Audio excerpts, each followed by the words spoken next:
ஓசியா தீர்க்கதரிசன புஸ்தகம் 3ஆம் அதிகாரம். ஓசியா தீர்க்கதரிசன புஸ்தகம் 3ஆம் அதிகாரம் 4-5 வசனங்களை வாசியுங்கள்.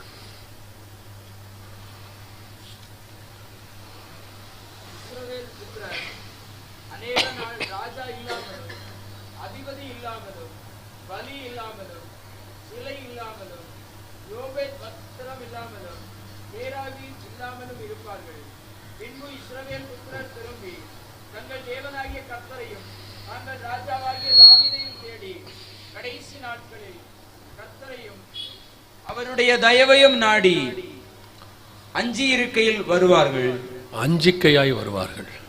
நம் கண்களை மூடுவோம். நல்ல தகப்பனே, எங்கள் சர்வ வல்லமை உள்ள ஆண்டவரே, தர்மையான நாட்களுக்காய் உமக்கு ஸ்தோத்திரம். நாட்களை விசேஷித்துக் கொள்ளுகிறவன் கர்த்தருக்கென்று விசேஷித்துக் கொள்ளுகிறான் என்ற வசனத்தின்படி ஆண்டவரே, இந்த நாட்களை நாங்கள் உமக்கென்று விசேஷித்திருக்கிறோம். ஒவ்வொரு வருடம் உடைய கிருபை, இரக்கம், தயவு எங்களோடு கூட இருப்பதுக்காக நன்றி. இந்த வருஷத்தில் நாங்களும் இங்கே இருக்க நீர் பாராட்டின தயவுக்காக உமக்கு ஸ்தோத்திரம். தேவனாகிய கர்த்தர் முகாந்திரம் இல்லாமல் எதையும் செய்ய மாட்டீர் என்று நாங்கள் அறிந்திருக்கிறோம். ஆண்டவரே, இந்த காலை வேளையிலும் தேவனாகிய கர்த்தர் எங்களோடு கூட இடைபடுவீராக, மகிமைப்படுவீராக, உடைய வசனத்தை அனுப்புவீராக, வந்திருக்கிற ஒவ்வொருத்தரோடும் பேசுவீராக. திரும்பி போகும் பொழுது வசனத்தை பெற்றுக்கொண்டவர்களாக, வருகைக்கு ஆயத்தப்பட்டவர்களாய் திரும்பி போக கர்த்தர் கிருபை தருவீராக. மகிமையுள்ள கரத்தில் எங்களை தாழ்த்துகிறோம் எங்கள் ஆண்டவர் இயேசுவின் நாமத்தில் பிதாவே, அல்லேலூயா. ஓசியா தீர்க்கதரிசன புஸ்தகம் 3ஆம் அதிகாரம் 4-5 வசனங்களிலிருந்து தான் நாம் இன்னைக்கு பார்க்க போகிறோம். இந்த கடைசி நாட்கள், இது கடைசி நாட்கள் என்பதற்கு நிறைய அடையாளங்களை நாம் பார்த்து கொண்டே இருக்கிறோம். இப்போது சர்வசாதாரணமாகவே தெரிய ஆரம்பிச்சிருச்சு இது கடைசி நாட்கள் தான் அப்படின்னு சொல்லி. ஒரு காலத்தில் கடைசி நாட்கள்னு சொன்னால் அதுக்கு சில சந்தேகங்கள் இருக்கும், எதை வச்சு சொல்கிறீங்க அப்படின்னு. இப்போ நடக்கிற சம்பவங்கள் எதையுமே நாம் கடைசி நாட்களோடு ஒப்பிட்டு பார்க்க முடியும். அவ்வளவு மிக முக்கியமாக கர்த்தருடைய வருகைக்கான காரியங்கள் நடைபெற்று கொண்டிருக்கிறது. ஆனால் இன்றைக்கி இன்னொரு பிரச்சனை இருக்கிறது. என்ன அப்படின்னா, சபையானது இரகசிய வருகையில் எடுத்துக்கொள்ளப்படும் அப்படிங்கிறதை கொஞ்சம் கொஞ்சமாக சபைகளுக்குள்ளிருந்து பிசாசானவன் அந்த உபதேசத்தை எடுத்துக்கொண்டே இருக்கிறான். அதாவது கொரிந்தியருக்கு எழுதும்போது பவுல் சொல்லுகிறார், உண்மை நின்று உங்களுடைய இருதயம் வழிவிலகி போய்விடுமோ என்று நான் பயந்திருக்கிறேன் அப்படிங்கிறார். அதே நிலைமையில்தான் இன்னைக்கு சபை இருக்கிறது. சபை என்பது கர்த்தருடைய வருகைக்காக ஆயத்தப்படப்படுகிற ஒரு இடம், மனவாட்டி. ஆனால் இன்னைக்கு கடைசி காலத்திலே சபை என்பது பல விதத்தில் உருமாறி இருக்கிறது. அது பிளெஸிங் சென்டராக மாறிடுச்சு, அப்புறம் டெலிவரன்ஸ் சென்டராக மாறிடுச்சு, அப்புறம் அது ஹீலிங் சென்டராக மாறிடுச்சு. இன்னும் சொல்ல போனால் நிறைய இடங்களில் அது கமர்ஷியல் சென்டராக மாறிடுச்சு. அப்போது இதெல்லாம் அதில் கிடையாதுங்களா? அப்போ ஹீலிங் கிடையாதா, டெலிவரன்ஸ் கிடையாதானா? எல்லாம் உண்டு. ஆனால் சபை அதுக்கான சென்டர் இல்லை. சபை டிரான்ஸ்ஃபர்மேஷன் சென்டர். சபை தேவனுக்கென்று மறுரூபமாகிற இடம். சபையை கொண்டு போய், மனவாட்டியை கொண்டு போய் மணவாளன் கையில் ஒப்படைக்கிற இடம் தான் சபை, அதுக்கு ஆயத்தப்படுத்துகிற இடம். ஆனால் இன்றைக்கி அதுலேயே நமக்கு ஹீலிங் உண்டு, தெய்வீக சுகம் உண்டு, அதுலேயே நமக்கு விடுதலை உண்டு, அதுலேயே நமக்கு ஆசீர்வாதம் உண்டு, எல்லாம் உண்டு. ஆனால் இன்றைக்கி அதை தனியாக எடுத்து நாம் பேசுகிற அளவுக்கு சபை போயிருச்சு. எங்கள் சபை ஹீலிங்க்கான சபை அப்படின்னு சொல்கிற இடத்துக்கு அது போயிருச்சு. ஸோ அதனால தான் சொல்கிறேன், சபை எதற்காக உருவாக்கப்பட்டதோ அந்த நோக்கத்தை கொஞ்சம் கொஞ்சமாக பிசாசு எடுத்துக்கிட்டே இருக்கான், அல்லது அந்த உபதேசங்கள் சபையை விட்டு வெளியே போய்கொண்டே இருக்கிறது. அதில் மிக முக்கியமானது ஒன்று, சபை கர்த்தருடைய வருகைக்காக தான் ஆயத்தப்படுத்தப்பட்டது. சபையினோட கர்த்தர் உருவாக்குனதே அவர் வரும் அளவும் இருக்கிறதுக்கு தான். அதனால தான் திருவிருந்து எடுக்கும்போது கூட நம்ம என்ன சொல்லி எடுக்கிறோன்னா, நான் வரும் அளவும் என்னை நினைவு கூறும்படி இதை செய்யுங்கள் என்றார். 1 கொரிந்தியர் 11 வாசிக்கிறோம். ஆனால் அவர் வரும் அளவும் என்பது தான் இங்கே ரொம்ப முக்கியம். அவர் வர வரைக்கும் தான் உடன்படிக்கை, அவர் வர வரைக்கும் தான் சபை. அதற்கு பிறகு சபையானது உபத்திரவ காலம், கைவிடப்பட்ட சபை என்று பெயர் பெறுகிறது. ஆனால் இன்னைக்கு சபையானது அந்த இரகசிய வருகை எடுத்துக்கொள்ளப்படுதலுக்கு முக்கியத்துவம் கொடுக்கிறதா என்றால் இல்லை. முதலாம் வருகை இயேசு கிறிஸ்து வந்தது சிலுவையில் அறையப்படவும், சகல ஜனங்களை மீட்கவும், பிரதான ஆசாரியராய் அவர் பலிகளை ஏறெடுக்கவும் தான் வந்தார் என்று சொல்லி வேதம் தெளிவாய் சொல்லுகிறது எபிரேயர்ல. ஆனால் யூதர்கள் அவரை ராஜாவாக எதிர்பார்த்ததுனால ஆசாரியராக வந்த அவரை விட்டுவிட்டார்கள். பஸ்கா ஆட்டுக்குட்டியை அவர்கள் தவற விட்டு விட்டார்கள். இப்ப சபையும் அதே நிலைமையில் தான் இருக்கிறது. 2வது முறை இயேசு வரப்போகிறார். அதுல முதலாவது சம்பவம் சபை எடுத்துக்கொள்ளப்படுதல். அந்த சபை எடுத்துக்கொள்ளப்படுதலை நாம் கவனிக்கிறதில்லை. இப்பொழுது சபையானது ஆசீர்வாதத்தினுடைய மிக முக்கியமான பகுதிக்குள்ளே கடந்து போயிருச்சு. அதுல ஒரு பார்ட் என்ன ஆயிடுச்சுன்னா, ரகசிய வருகை இல்லைன்னு பிரசங்கம் பண்ற மிகப்பெரியவர்கள் எல்லாம் வர தொடங்கி விட்டார்கள். நான் ஒரு ரகசிய வருகை குறித்து அதிகமாய் பேசின ஒரு ஊழியக்காரரிடத்திலே, அவருடைய சந்ததியாரிடத்திலே பேசினேன். இப்பொழுது அவருடைய 2வது 3வது தலைமுறை இருக்கிறது. அவர்களோடு கூட பேசிக் கொண்டிருக்கும் பொழுது அவர் இவ்விதமாக என்னிடத்திலே சொன்னார், ரகசிய வருகை இருக்கிறது என்று நீங்களும் சொல்லுகிறீர்கள், ரகசிய வருகை இல்லை என்றும் சிலர் சொல்லுகிறார்கள். நான் 2யுமே ஏற்றுக்கொள்ளுகிறதில்லை. இயேசு வந்தால் பார்த்துக் கொள்ளலாம் என்று. யார் சொன்னது என்று சொன்னால், ரகசிய வருகைக்காக சபையை ஆயத்தப்படுத்தின ஒரு ஊழியக்காரனுடைய தலைமுறை. இன்னைக்கு அதுதான் நிலைமை. சபை எதற்காக இருக்கிறது? இன்னைக்கு சபைக்கு வர்றவங்க கூட எதுக்கு சபைக்கு வரீங்க அப்படின்னு கேட்டால், ஆளாளுக்கு ஒரு காரணம் இருக்கு. அதாவது பிரச்சனை இருக்கு, இயேசு விடுதலை கொடுப்பாரு, தரித்திரம் இருக்கு, இயேசு மாற்றி அமைப்பாரு, வியாதி இருக்கு, இயேசு சுகம் கொடுப்பாரு, கட்டுண்டவர்களாக இருக்கிறோம், இயேசு விடுதலை ஆக்குவாரு, இப்படின்னு சொல்லி தான் நீங்க சபைக்கு வரீங்க. உங்களை எல்லாம் அதற்காக ஒரு காரணம் தான் அது சபைக்கு வருவதற்கு. ஆனால் உங்களை சபைக்கு கர்த்தர் கொண்டு வந்ததுக்கு ஒரு காரணம் இருக்கு. கர்த்தருக்கு ஒரே காரணம் தான், நம்ம அத்தனை பேரையும் பரலோகத்தில் கொண்டு போய் சேர்ப்பதற்காக. வேற ஒரு காரணமே இல்லை ஆண்டவருக்கு. நமக்கு வேணா 1000 காரணம் இருக்கலாம். அப்போ சபை அந்த வருகைக்கு ஆயத்தப்பட்டிருக்கிறதா என்றால், முதல்ல அந்த உபதேசத்தில் விசுவாசம் வேணும். இயேசு வருவார்னு விசுவாசிச்சாதானே அதில் நம்ம போக முடியும். ஒரு ஊழியர் தன்னுடைய புத்தகத்தில் இப்படி எழுதியிருக்கிறார், நான் ரகசிய வருகையை நம்புகிறதில்லை, இயேசு ரகசியமாய் அந்த சபை எடுத்துக்கொள்ளப்படுதல் இல்லை, ஆனால் ஒருவேளை இருந்தாலும் நான் போய்விடுவேன் அப்படிங்கிறார். இது என்ன அடிப்படையில் தெரியல. அவர் அதை விசுவாசிக்க மாட்டாராம், ஆனால் நான் போய்விடுவேன் என்று சொல்லுகிறார். நீ விசுவாசித்தால் தான் அங்கே நடக்கும். விசுவாசித்தால் தேவனுடைய மகிமையை காண்பாயின் இருக்கு. அப்ப இந்த ரகசிய வருகை என்று சொல்லப்படுகிற சபை எடுத்துக்கொள்ளப்படுதல். சிலர் கேட்கிறாங்க, ரகசிய வருகைங்கிற வார்த்தை இருக்குதா பைபிள்ல அப்படின்னு சொல்லி. ரகசிய வருகைங்கிற வார்த்தை இல்ல, சபை எடுத்துக்கொள்ளப்படுதல்ங்கிற வார்த்தை இருக்கு. அதான் ஆண்டவர் கொடுத்திருக்கிறார். 1 தெசலோனிக்கேயர் 4:16-17 கொடுத்திருக்கிறார். அவன் தன் தன் வரிசையிலே உயிர்ப்பிக்கப்படுவான் என்று 1 கொரிந்தியர் 15 சொல்லுகிறது. உயிர்த்தெழுதல் நிச்சயம் உண்டு. இயேசு வரும்போது கிறிஸ்துவுக்குள் மரித்தவர்கள் முதலாவது உயிர்த்தெழுவார்கள் இருக்கு, வசனம் இருக்கு. அது சபை எடுத்துக்கொள்ளப்படுதல்னு இருக்கு. அப்போ ரகசிய வருகைன்னு இல்லையே அப்படிங்கிறாங்க. நமக்கு முன்னாடி இருந்த பரிசுத்தவான்கள் இன்னைக்கு இருக்கிற மாதிரி டெக்னாலஜி காலத்தில் வாழல. அன்னைக்கு உள்ள ஜனங்களுக்கு புரியறதுக்காக பகிரங்க வருகை ரகசிய வருகைன்னு பிரிச்சு காட்டினாங்க, ஜனங்கள் புரிந்து கொள்வதற்காக. ஆனால் சபை நிச்சயம் உபத்திரவ காலத்திற்கு முன்பாக எடுத்துக்கொள்ளப்படும். இதுதான் உபதேசம். இது பைபிள்ல இருக்கிற உபதேசம். யார் இல்லைன்னு சொன்னாலும் சரி, இருக்குன்னு சொன்னாலும் சரி, அவர் வரப்போவது நிச்சயம். அதுல எந்த விதமான மாற்று கருத்தும் இல்லை. அப்போ நாம் அதற்கு ஆயத்தப்படுகிறோமா என்று நாம் கவனித்துக் கொள்ள வேண்டும். இந்த சமீபத்தில் உங்களுக்கு எல்லாருக்கும் தெரியும், கொரோனா காலம் வந்தது. கொரோனா காலத்தில் சபைகள் எல்லாம் அடைக்கப்பட்டிருந்த காலத்தில் அதிகமாக வீட்டில் இருக்க வேண்டிய சிச்சுவேஷன். அப்பொழுது பழைய ஏற்பாட்டை தியானிக்கும்படி கர்த்தர் சில காரியங்களை சொல்லிக் கொடுத்தார். அதில் ரொம்ப ஆச்சரியப்பட விதமாக தானியேல் முடிந்து அந்த கடைசி காலத்துக்குரியதான அடையாளங்கள் எல்லாம் தானியேலில் சொல்லிவிட்டு கர்த்தர் புஸ்தகத்தை முத்திரை போட சொல்லுகிறார். சொல்லிவிட்டு ஓசியாவிலிருந்து அந்த கடைசி காலத்துக்கான அடையாளங்களுக்குரிய சில காரியங்களை மிக தெளிவாக ஆண்டவர் சொல்லியிருக்கிறதை பார்க்க முடிந்துச்சு. இப்போ ஓசியா புஸ்தகத்திலிருந்து யோவேல் வரைக்கும் நாம் இப்பொழுது காலை வேளையிலே பார்க்க போகிறோம். பழைய ஏற்பாட்டிலே இயேசு கிறிஸ்துவின் 2ஆம் வருகையும் சபை எடுத்துக் கொள்ளப்படுதலும் எப்படி அதுக்கு முன்பாக நடக்க வேண்டிய சம்பவங்கள் அத்தனையும் அதிலே கொடுக்கப்பட்டிருக்கிறது. அதைத்தான் நாம் இன்னைக்கு கர்த்தருக்கு சித்தமான அந்த காலை வேளையிலே நாம் பார்க்க போகிறோம். அதுல கடைசி காலத்துக்குரிய அடையாளம், கடைசி காலம் கடைசி காலம்ன்றீங்களே, எதுதான் கடைசி காலம்? ஒருவர் விதமாக யூடியூப்ல கேட்டிருந்தார், கடைசி காலம் கடைசி காலம்ன்றீங்க, 2000 வருஷமா இருக்கு, இன்னுமா கடைசி காலம் அப்படின்னு சொன்னார். கடைசி காலத்தினுடைய ஆரம்பம் பைபிள்ல இருக்கு. எங்க இருக்குன்னா அப்போஸ்தலர் 2ஆம் அதிகாரத்துல பரிசுத்த ஆவியானவர் ஊற்றப்படும் பொழுது கடைசி நாட்களில் மாம்சமான யாவர் மேலும் என் ஆவியை ஊற்றுவேன் என்கிற தீர்க்க தரிசனம் நிறைவேறினதாக அங்கே பேதுரு சொல்லுகிறார். அப்ப கடைசி காலம் அங்கே ஆரம்பித்து விட்டது. அந்த இடத்துல சொன்னபடியே துல்லியமாக கடைசி காலம் ஆரம்பித்து விட்டது. ஆனால் கடைசி காலத்தினுடைய முடிவு வேதத்தில் இல்லை. அது நினையாத நாளிகையிலே நடக்கும் என்று வேதம் சொல்லுது. பரிசுத்த ஆவியானவர் இறங்கி கடைசி காலம் ஆரம்பித்தது போல பரிசுத்த ஆவியானவர் சபையை எடுத்துக்கொண்டு போய் பரலோகத்தில் சேர்க்கிறதோடு கடைசி காலத்தினுடைய காரியங்கள் முடிவடையும். அதில் ஒவ்வொரு காலகட்டத்திலும் அந்தந்த காலகட்டத்துக்குரிய அடையாளங்களை ஆண்டவர் சொல்லி வைத்திருக்கிறார். இப்போ நம்ம காலத்தில் கடைசி காலத்துக்குரிய நம்ம காலத்துக்குரியது அடையாளம் என்ன, கடைசி காலங்கிறத நம்ம எதை வச்சு தெரிஞ்சுக்கலாம் அப்படின்னா, நீங்கள் வாசித்த வசனம் திருப்பி இன்னொரு தடவை வாசிங்க. ஓசியாவின் புஸ்தகம் 3ஆம் அதிகாரம் 5வது வசனத்தை வாசிங்க.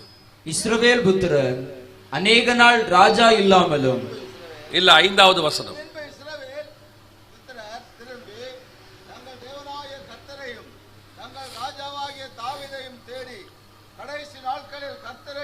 கடைசி நாட்களில் கர்த்தரையும் அவருடைய தயவையும் நாடி இஸ்ரவேல் புத்திரர் எப்பொழுது திரும்பி வருகிறார்களோ அது கடைசி நாட்கள்.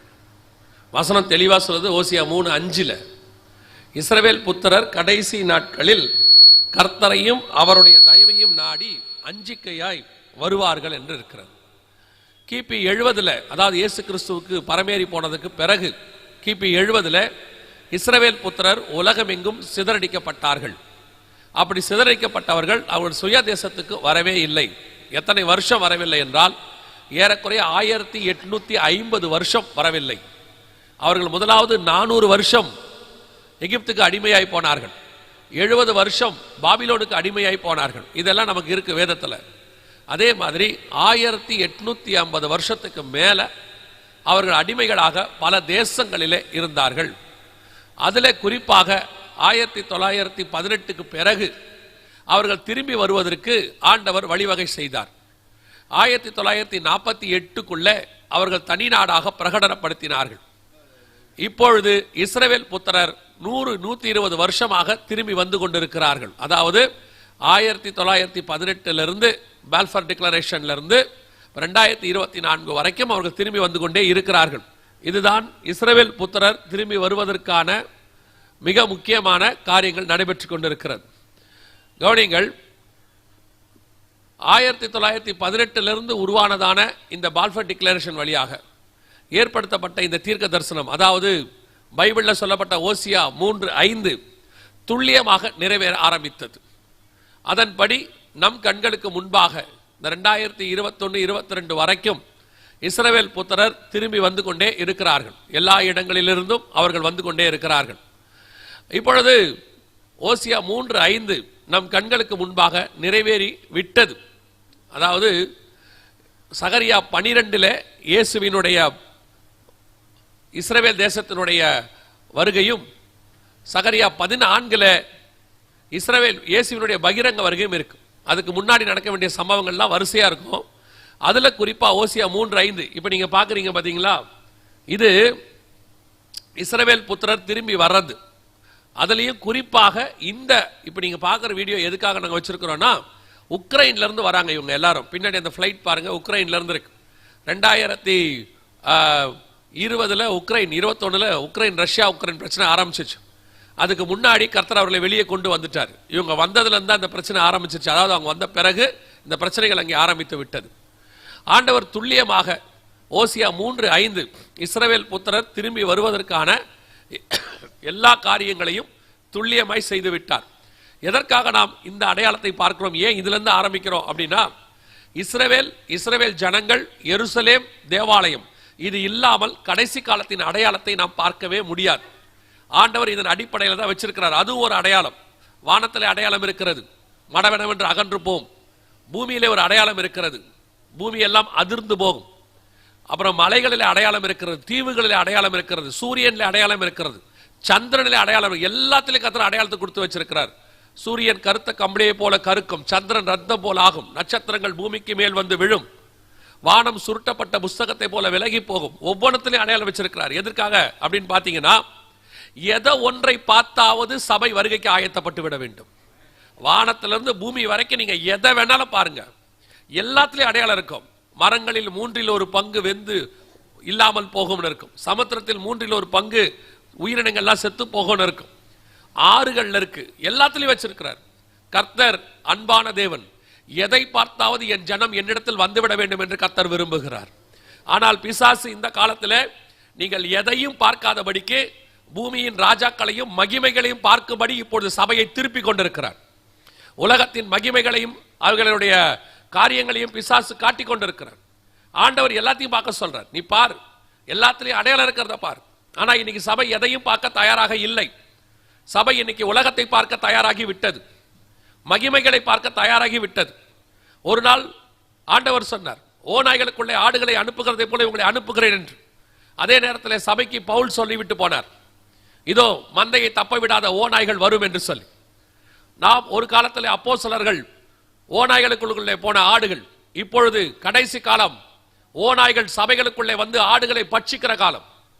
இப்பொழுது சபை ஆயத்தப்பட்டால் ஒழிய, விழித்து கொண்டால் ஒழிய, இருக்கிற கள்ள உபதேசங்களுக்கு சபை பாதுகாத்துக் கொண்டால் ஒழிய வருகையிலே சபை போகாது.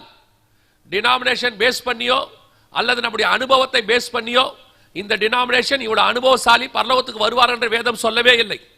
இயேசு கிறிஸ்துவோடு கூட 3.5 வருஷம் அப்போஸ்தலராய் இருந்தவன் கடைசி 3 நாட்களிலே திருடனாய் போனான். அவன் ஆக்கினை தீர்ப்பு அடைந்தான் என்று வேதத்தில் வாசிக்கிறோம் யூதாசை குறித்து. ஆனால் வாழ்நாள் எல்லாம் திருடனாய் இருந்தவன் கடைசி சில மணி நேரங்களிலே சிலுவையிலே தொங்கினான். ஆனால் இயேசுவை ஏற்றுக்கொண்டான். அவன் அவரோடு கூட பரதீசிக்குள்ளே பிரவேசித்தான் என்று சொல்லி பார்க்கிறோம். நாம் எவ்வளவு காலம் எப்படி இருந்தோம் என்பது முக்கியம் அல்ல, இயேசு வரும்போது சபை எப்படி இருக்க போகிறது என்பதுதான் முக்கியம். இன்னைக்கு கிறிஸ்துவை சந்திக்கிற இடத்தில் நாம் இருக்கிறோமா? இன்னைக்கு சபையை இந்த அடையாளங்களை பார்க்க விடாதபடிக்கு பிசாசு தடுத்து கொண்டிருக்கிறான். நிறைய டிஸ்ட்ராக்ஷன்ஸ், நிறைய தரிசனங்கள் மாற்றப்பட்டு விட்டது. ஆத்தும ஆதாயம் தான் தரிசனம். கட்டடம் கட்டுவது தரிசனம் கிடையாது, அது தேவை. சபையில ஆத்துமாக்கள் நிறைய வந்துட்டா அவர்களை உட்கார வைப்பதற்கு இடம் வேண்டும், அது தேவை. ஒரு மைக் தேவை, ஒரு ஸ்பீக்கர் தேவை. எப்படி மைக் தரிசனம் ஆகும்? எப்படி ஸ்பீக்கர் தரிசனம் ஆகும்? ஆத்தும ஆதாயம் மட்டுமே தரிசனம். தரிசனத்தை விட்டு சபை இன்னைக்கு இடத்தை நோக்கி போய்கொண்டிருக்கிறது. அதனுடைய விளைவுதான் இன்னைக்கு சபை உலகத்தை பார்க்க ஆரம்பித்து விட்டது. அவங்கள மாதிரி இருக்கணும், இவங்கள மாதிரி இருக்கணும், அமெரிக்காவை மாதிரி இருக்கணும், ஆப்பிரிக்காவை மாதிரி இருக்கணும், யார மாதிரியும் இருக்கக்கூடாது. சபை தேவனுடைய சாயலா இருக்க வேண்டியது மட்டும்தான் சபை. தேவ சாயலை தவிர வேற எந்த சாயலுக்கும் சபைக்கு இடம் இல்லை. இன்னைக்கு கடைசி காலத்தில் சபை உலக சாயலை தரித்து கொண்டிருக்கிறது. மனுஷகுமாரத்திகள் அதிக சௌந்தரியம் உள்ளவர்கள் என்று கண்டு தேவ புத்திரர் பெண்களை கொண்டது போல கடைசி காலத்தில் நோவா காலத்தில் எப்படி நடந்தது அப்படியே மனுஷகுமாரன் வரும் காலத்திலும் நடக்கும் என்று வேதம் சொல்லுகிறது. அதன் அடிப்படையில் தான் இப்பொழுது சபையானது உலகத்தோடு கூட ஒத்த வேஷம் தரிக்கிற இடத்திலே நின்று கொண்டிருக்கிறது. ஆண்டவர் சொன்னபடி கடைசி காலத்தின் அடையாளம் நம் கண்களுக்கு முன்பாக இஸ்ரவேல் புத்திரர் திரும்பி வந்து விட்டார்கள். யோசிச்சு பாருங்க, 1850 வருஷமா இல்லாத ஒரு இனம், ஒரு மொழி, ஒரு தேசம், ஒரு தலைநகரம் நம் கண்களுக்கு முன்பாக கர்த்தர் சொன்னபடியே துல்லியமாய் திரும்பி வந்திருக்கிறது என்று சொன்னால் நம்முடைய ஆண்டவர் இயேசு கிறிஸ்து ஒருவரே மெய்யான தேவனாக இருக்கிறார். அவருடைய வேதமே மெய்யான வேதமாக இருக்கிறது. இத்தனை துல்லியமாய் தீர்க்க தரிசனம் சொல்லி நிறைவேற்றுகிற தேவனும் வேதமும் உலகத்தில் வேற எங்கும் இல்லை. அது நம்முடைய ஆண்டவரும் நம்முடைய வேதமும் மட்டுமே. நம் கண்களுக்கு முன்பாக துல்லியமாய் ஓசியா 3:5 நிறைவேறிவிட்டது. உங்களுக்கு யாராவது இது கடைசி காலம் இல்ல, உங்களை ஏமாத்துறாங்க அப்படிலாம் கிடையாது, சும்மா சொல்றாங்க அப்படின்னு யாராவது ஏதாவது சொன்னா நம்பாதிருங்கள். ஏன் தெரியுமா? உங்க கண்ணுக்கு முன்னாடி இஸ்ரவேல்னு ஒரு தேசம் இருக்கு, உங்க கண்ணுக்கு முன்னாடி யூதர்கள்னு ஒருத்தர் இருக்கிறாங்க, ஒரு தனி தேசம் இருக்குன்னு சொன்னாலே அது கடைசி காலம் தான். ஏன்னா அவங்க கடைசி காலத்துல தான் வருவாங்கன்னு பைபிள் சொல்லுது. அவர்கள் வந்து விட்டார்கள். நாம் கடைசி காலத்தினுடைய சில மிக முக்கியமான வருஷங்களுக்குள்ள இருக்கிறோம். எந்த நேரமும் நம்முடைய ஆண்டவர் சபையை மீட்கும்படி வரப்போகிறார். அல்லேலூயா. நினையாத நாளிகையிலே மனுஷகுமாரன் வருவார். அவர் சொன்னது சொன்னபடி நடக்கும். இப்போ 4வது அதிகாரத்திலிருந்து, அதாவது ஓசியாவின் புஸ்தகம் 4ஆம் அதிகாரத்திலிருந்து 9ஆம் அதிகாரம் 4வது வசனம் வரைக்கும் நீங்கள் கவனித்து பார்ப்பீர்களானால் அங்கே இஸ்ரவேல் புத்திரர் வந்த பிறகு நம்முடைய காலகட்டம் வரைக்கும், அதாவது இந்த ஒரு 70 வருஷம் அவர்கள் என்னென்னலாம் செய்வார்கள், எப்படி அவர்கள் தேவனை விட்டு தூர போவார்கள் என்பது எல்லாவற்றையும் குறித்து அங்கே கொடுக்கப்பட்டிருக்கிறது. 9ஆம் அதிகாரம் 4வது வசனம் வரைக்கும் அது சொல்லிட்டார் ஆண்டவர். இஸ்ரவேல் ஜனங்களை குறித்து உங்களுக்கு தெரிந்திருக்கும் என்று நினைக்கிறேன், வேதத்தில் வாசித்திருப்பீர்கள். என்னவென்று சொன்னால் நியாயாதிபதிகள் புஸ்தகத்திலே அதை நீங்கள் வாசிக்க முடியும். அதாவது இஸ்ரவேல் ஜனங்களை கர்த்தர் ஒரு இடத்துல கொண்டு வந்து வைப்பார். கொஞ்ச நாட்கள் அவர்கள் ஒழுங்காக இருப்பார்கள். அதற்கு பிறகு தேவனுக்கு விரோதமான காரியங்களில் ஈடுபடுவார்கள். அதற்கு பிறகு கர்த்தர் ஒரு தீர்க்கதரிசியோ யாரையோ எழுப்பி எச்சரிப்பார். அவர்கள் செவி கொடுக்க மாட்டார்கள். வேறு யார் கையிலேயாவது பிடித்து கொடுப்பார். அம்மோனிய புத்திரர் கையிலே, பெலிஸ்திய ராஜாக்கள் கையிலே, மீதியனர்கள் கையிலே பிடிச்சு கொடுப்பார். ஒரு 10-20 வருஷம் அவர்கள் பாடு அனுபவிப்பார்கள். அதற்கு பிறகு தேவனை நோக்கி கூக்குரலிடுவார்கள். அதற்கு பிறகு கர்த்தர் ஒரு ரட்சகனை எழுப்புவார். எப்தா, பாராக், அப்புறம் சிம்சோன், கிதியோன் ஆட்களை எழுப்புவார். திருப்பி கொஞ்ச நாள் ஒழுங்கா இருப்பாங்க, திருப்பி தேவனை விட்டு தூரம் போவாங்க. இது தொடர்ச்சியா நடக்கும். நியாயாதிபதிகள்ல சொல்லிக்கிட்டே வருவார். அதே சுபாவம் தான் இன்னைக்கும் இஸ்ரவேல் புத்திரருக்கு இருக்கு. வந்து 70 வருஷம் ஆச்சு. ஆனால் இன்னைக்கும் தேவனுக்கு விரோதமான காரியங்கள் தேசத்திலே காணப்படுகிறது. நிறைய பேர் கேட்கிறாங்க, ஏன் இஸ்ரவேல்ல மட்டும் நீங்க சொல்றீங்க, எல்லா தேசத்திலும் இருக்கிறது அல்லவா அப்படிம்பாங்க. எல்லா தேசத்திலும் இருக்கலாம், இஸ்ரவேலிலே இருக்கக்கூடாது. ஏனால் அது தேவனுடைய தேசம், தேவன் வாக்கு தத்தம் பண்ணின பூமி. அது உள்ளே கர்த்தர் அதை அனுமதிக்க ஒரு நாளும் உத்தரவு கொடுக்கவில்லை. இது இஸ்ரவேல் புத்திரருக்கு மட்டும் பொருந்தாது, சபைக்கும் பொருந்தும். சபையும் இதே நிலைமையில் தான் இருக்கிறது. சபையோட நிலைமை என்ன? ஒரு கம்யூனியன் கொடுத்து விட்டு அடுத்த மாசம் திருவிருந்து கொடுப்பதுக்குள்ள சபை தேவனை விட்டு தூரம் போகிறதா இல்லையா? திருவிருந்தை கொடுத்து அன்னைக்கு தான் ஒப்புரவாகி தேவனோட ஒப்புரவாகி திருவிருந்து எடுக்கிறோம். அடுத்த திருவிருந்துக்குள்ள நேரடியாக உங்களால் திருவிருந்தை எடுக்க முடியுமா? முடியாது. பல சபைகளில் நாம் என்ன வச்சிருக்கிறோம்னா, காத்திருப்பு கூட்டம் வச்சிருக்கிறோம், சுத்திகரிக்கிற கூட்டம் வச்சிருக்கிறோம். ஏன் சுத்திகரிக்கிற கூட்டம் வச்சிருக்கிறோம்? இந்த ஒரு மாசத்துக்குள்ள கண்டிப்பாக நாம் தேவனை விட்டு தூரம் போயிருப்போம் என்று அர்த்தம். சுத்திகரிப்புன்னு ஒண்ணு ஏன் வைக்கிறோம் அப்படின்னா, நாம சுத்திகரிப்பை விட்டு வெளியே போனோம்னு அர்த்தம். அதனாலதான் பரிசுத்தவான்கள் என்ன பண்ணாங்கன்னா, கம்யூனியன் எடுக்கிறதுக்கு முன்னாடி முந்தின நாள் என்ன வச்சாங்க? சுத்திகரிப்பு கூட்டம் வச்சாங்க. அதோட அர்த்தம் என்ன? ஒரு மாசம் கூட சபை பரிசுத்தத்திலே நிற்க முடியவில்லை. ஒரு மாசம் கூட சபை விசுவாசத்திலே நிற்க முடியவில்லை. ஒரு மாசம் கூட சபை கர்த்தர் விரும்புகிற இடத்துல நிக்க முடியல. உடனே கொஞ்சம் தூரம் யாரால கம்யூனியனை கொடுத்த உடனே வாங்கி வாயில போட முடியும்? சோத்திர ஆண்டவரேன்னு இன்னைக்கு முடியாது. நிறைய பேர் கையில வச்சுக்கிட்டு ஆண்டவர்கிட்ட ஒப்புரவாகிட்டு இருக்கிறாங்க. நான் சொல்றது நிறைய ஊழியக்காரங்கள்ல இருந்து சொல்றேன். கையில வச்சுக்கிட்டு ஒப்புரவாக்குறாங்க. வச்சுக்கிட்டு ஆண்டவரே போன மாசத்துக்கு இந்த மாசம் எவ்வளவு தூரம் போயிட்டாங்கன்னு அவங்களுக்கே தெரியும். ஏன் முடியலன்னா, நம்ம இஸ்ரவேல் புத்திரர் குறை சொல்லி பிரயோஜனம் இல்லை. நம்மளும் அப்படித்தான் இருக்கிறோம். தேவனுக்கு விரோதமான காரியங்கள் எத்தனை! ஒரே மாசத்துக்குள்ள தேவனை விட்டு எவ்வளவு தூரம் போறோம். திருப்பி கொண்டு வந்து சிம்சோனுக்கிட்ட இருந்த பிரச்சனை என்ன அப்படின்னு கேட்டீங்கன்னா, பரிசுத்த ஆவி அவன் மேல் வருகிறதை, அதாவது தேவ ஆவியானவர் வருகிறதை அவனுக்கு உணர முடியும். அவன் சொல்லுவான், நான் இப்பொழுது எழுந்து பெலிஸ்தரை போய் அதம் பண்ணுவேன்பா. ஆனால் ஆவியானவர் அவனை விட்டு போனது அவனுக்கு தெரியாது. திருப்பி 2வது தடவை அதே மாதிரி ஆவியானவர் இறங்குவார். இறங்குகிறது தெரியுதில்ல. ஏன் 2வது தடவை இறங்கினார்னா, இறங்கின ஆவியானவர் அவனை விட்டு போயிட்டார்னு அர்த்தம். திருப்பி இறங்கினார். திருப்பி 3வது முறை இறங்குகிறார். எதுக்கு சொல்றேன்? நம்ம கிட்ட இருக்கிற ஆவியானவர் இறங்கும் போது நமக்கு தெரிகிறது எப்ப நம்மளை விட்டு போறாரு. பல நேரத்தில் ஆவியானவர் நமக்குள்ள இல்ல இருக்கக்கூடாதபடிக்கு, வாசம் பண்ண கூடாதபடிக்கு, கொள்ளையரை விட கூடார விட மோசமா இருக்கு நம்முடைய இருதயம். ஆண்டவர் பார்க்கிறார் உள்ள. வெளியே ஆண்டவர் நம்ம எப்படி இருக்கிறோன்றது முக்கியம் இல்லை, உள்ள எப்படி இருக்கிறோங்கிறது முக்கியம். உள்ள பிரதிஷ்டை இருந்தால் வெளியே பிரதிஷ்டை இருக்கும். வெறும் வெளியே பிரதிஷ்டை இருந்து உள்ள தேவனை ஏமாத்தினா கர்த்தர் பார்த்து கொண்டு இருக்கிறார். இன்னைக்கு உள்ளுக்குள்ள கர்த்தருக்கு பிரியமான இருதயமா இல்ல. அவர் உள்ளதான் வாசம் பண்ற தேவன். நம்ம தோல் மேல வெளியே உட்கார்ந்து இருக்கிற தேவன் இல்ல. அவர் இருதயத்துக்குள்ளே வாசம் பண்ணுகிறவர். அவர் இயேசு சொல்றார், நானும் பிதாவும் வந்து வாசம் பண்ணுவோம். ஆனா இருக்கிறாரா? நம் இருதயம் தேவனுக்கு முன்பாக அப்படி இருக்கிறதா? இஸ்ரவேல் புத்திரரை பார்க்கிறோம். அதே நிலைமையில் தான் இன்னைக்கு சபையும் இருக்கிறது. பல சபைகள் கர்த்தர் வாசம் பண்ண முடியாதபடிக்கு, எசேக்கியேல் 8ஆம் அதிகாரம் 6வது வசனம் சொல்லுகிறது, இதோ என் பரிசுத்த ஸ்தலத்தை விட்டு என்னை தூரமாய் போகும் பண்ணும்படியான காரியத்தை இஸ்ரவேல் வம்சத்தார் இங்கே செய்கிறார்கள், இதிலும் மேலான அருவருப்புகளை காண்பாய் என்று கர்த்தர் சொல்லுகிறார். பரிசுத்த ஸ்தலத்தை விட்டு தேவன் போயிட்டாராம். இன்னைக்கு நிறைய பேர் தான் நாம தான் தேவனுடைய ஆலயம். நமக்குள்ளே ஆண்டவர் இருக்கிறாரா? நாம் நினைச்சுக்கிட்டு இருக்கிறோம் கர்த்தர் நமக்குள்ளே இருக்கிறாரு. நம்மளை பொறுத்த வரைக்கும் என்ன, சண்டே சர்ச்சுக்கு வந்துட்டு தசமபாகம் காணிக்கை கொடுத்துட்டா ஏதோ நாம பெரிய சாதனை செஞ்ச மாதிரி நினைச்சுக்கிறோம். சர்ச்சுக்கு போயிட்டு வரதே பெரிய விஷயமா நினைக்கிறோம். ஆனால் உலகத்தை வெறுத்து சிலுவையை சுமக்கிறதுங்கிற கான்செப்ட்லாம் இப்ப சுத்தமா இல்லை. அதை பத்தி பேசவும் கூடாது. பேசினாலே நம்ம என்னமோ வேற்று கிரகத்துல இருந்து வேற ஒரு உபதேசத்தை கொண்டு வந்த மாதிரி சொல்றாங்க. இன்னைக்கு அதான் இருக்கிறது. சோ நல்லா கவனித்துக் கொள்ளுங்கள்.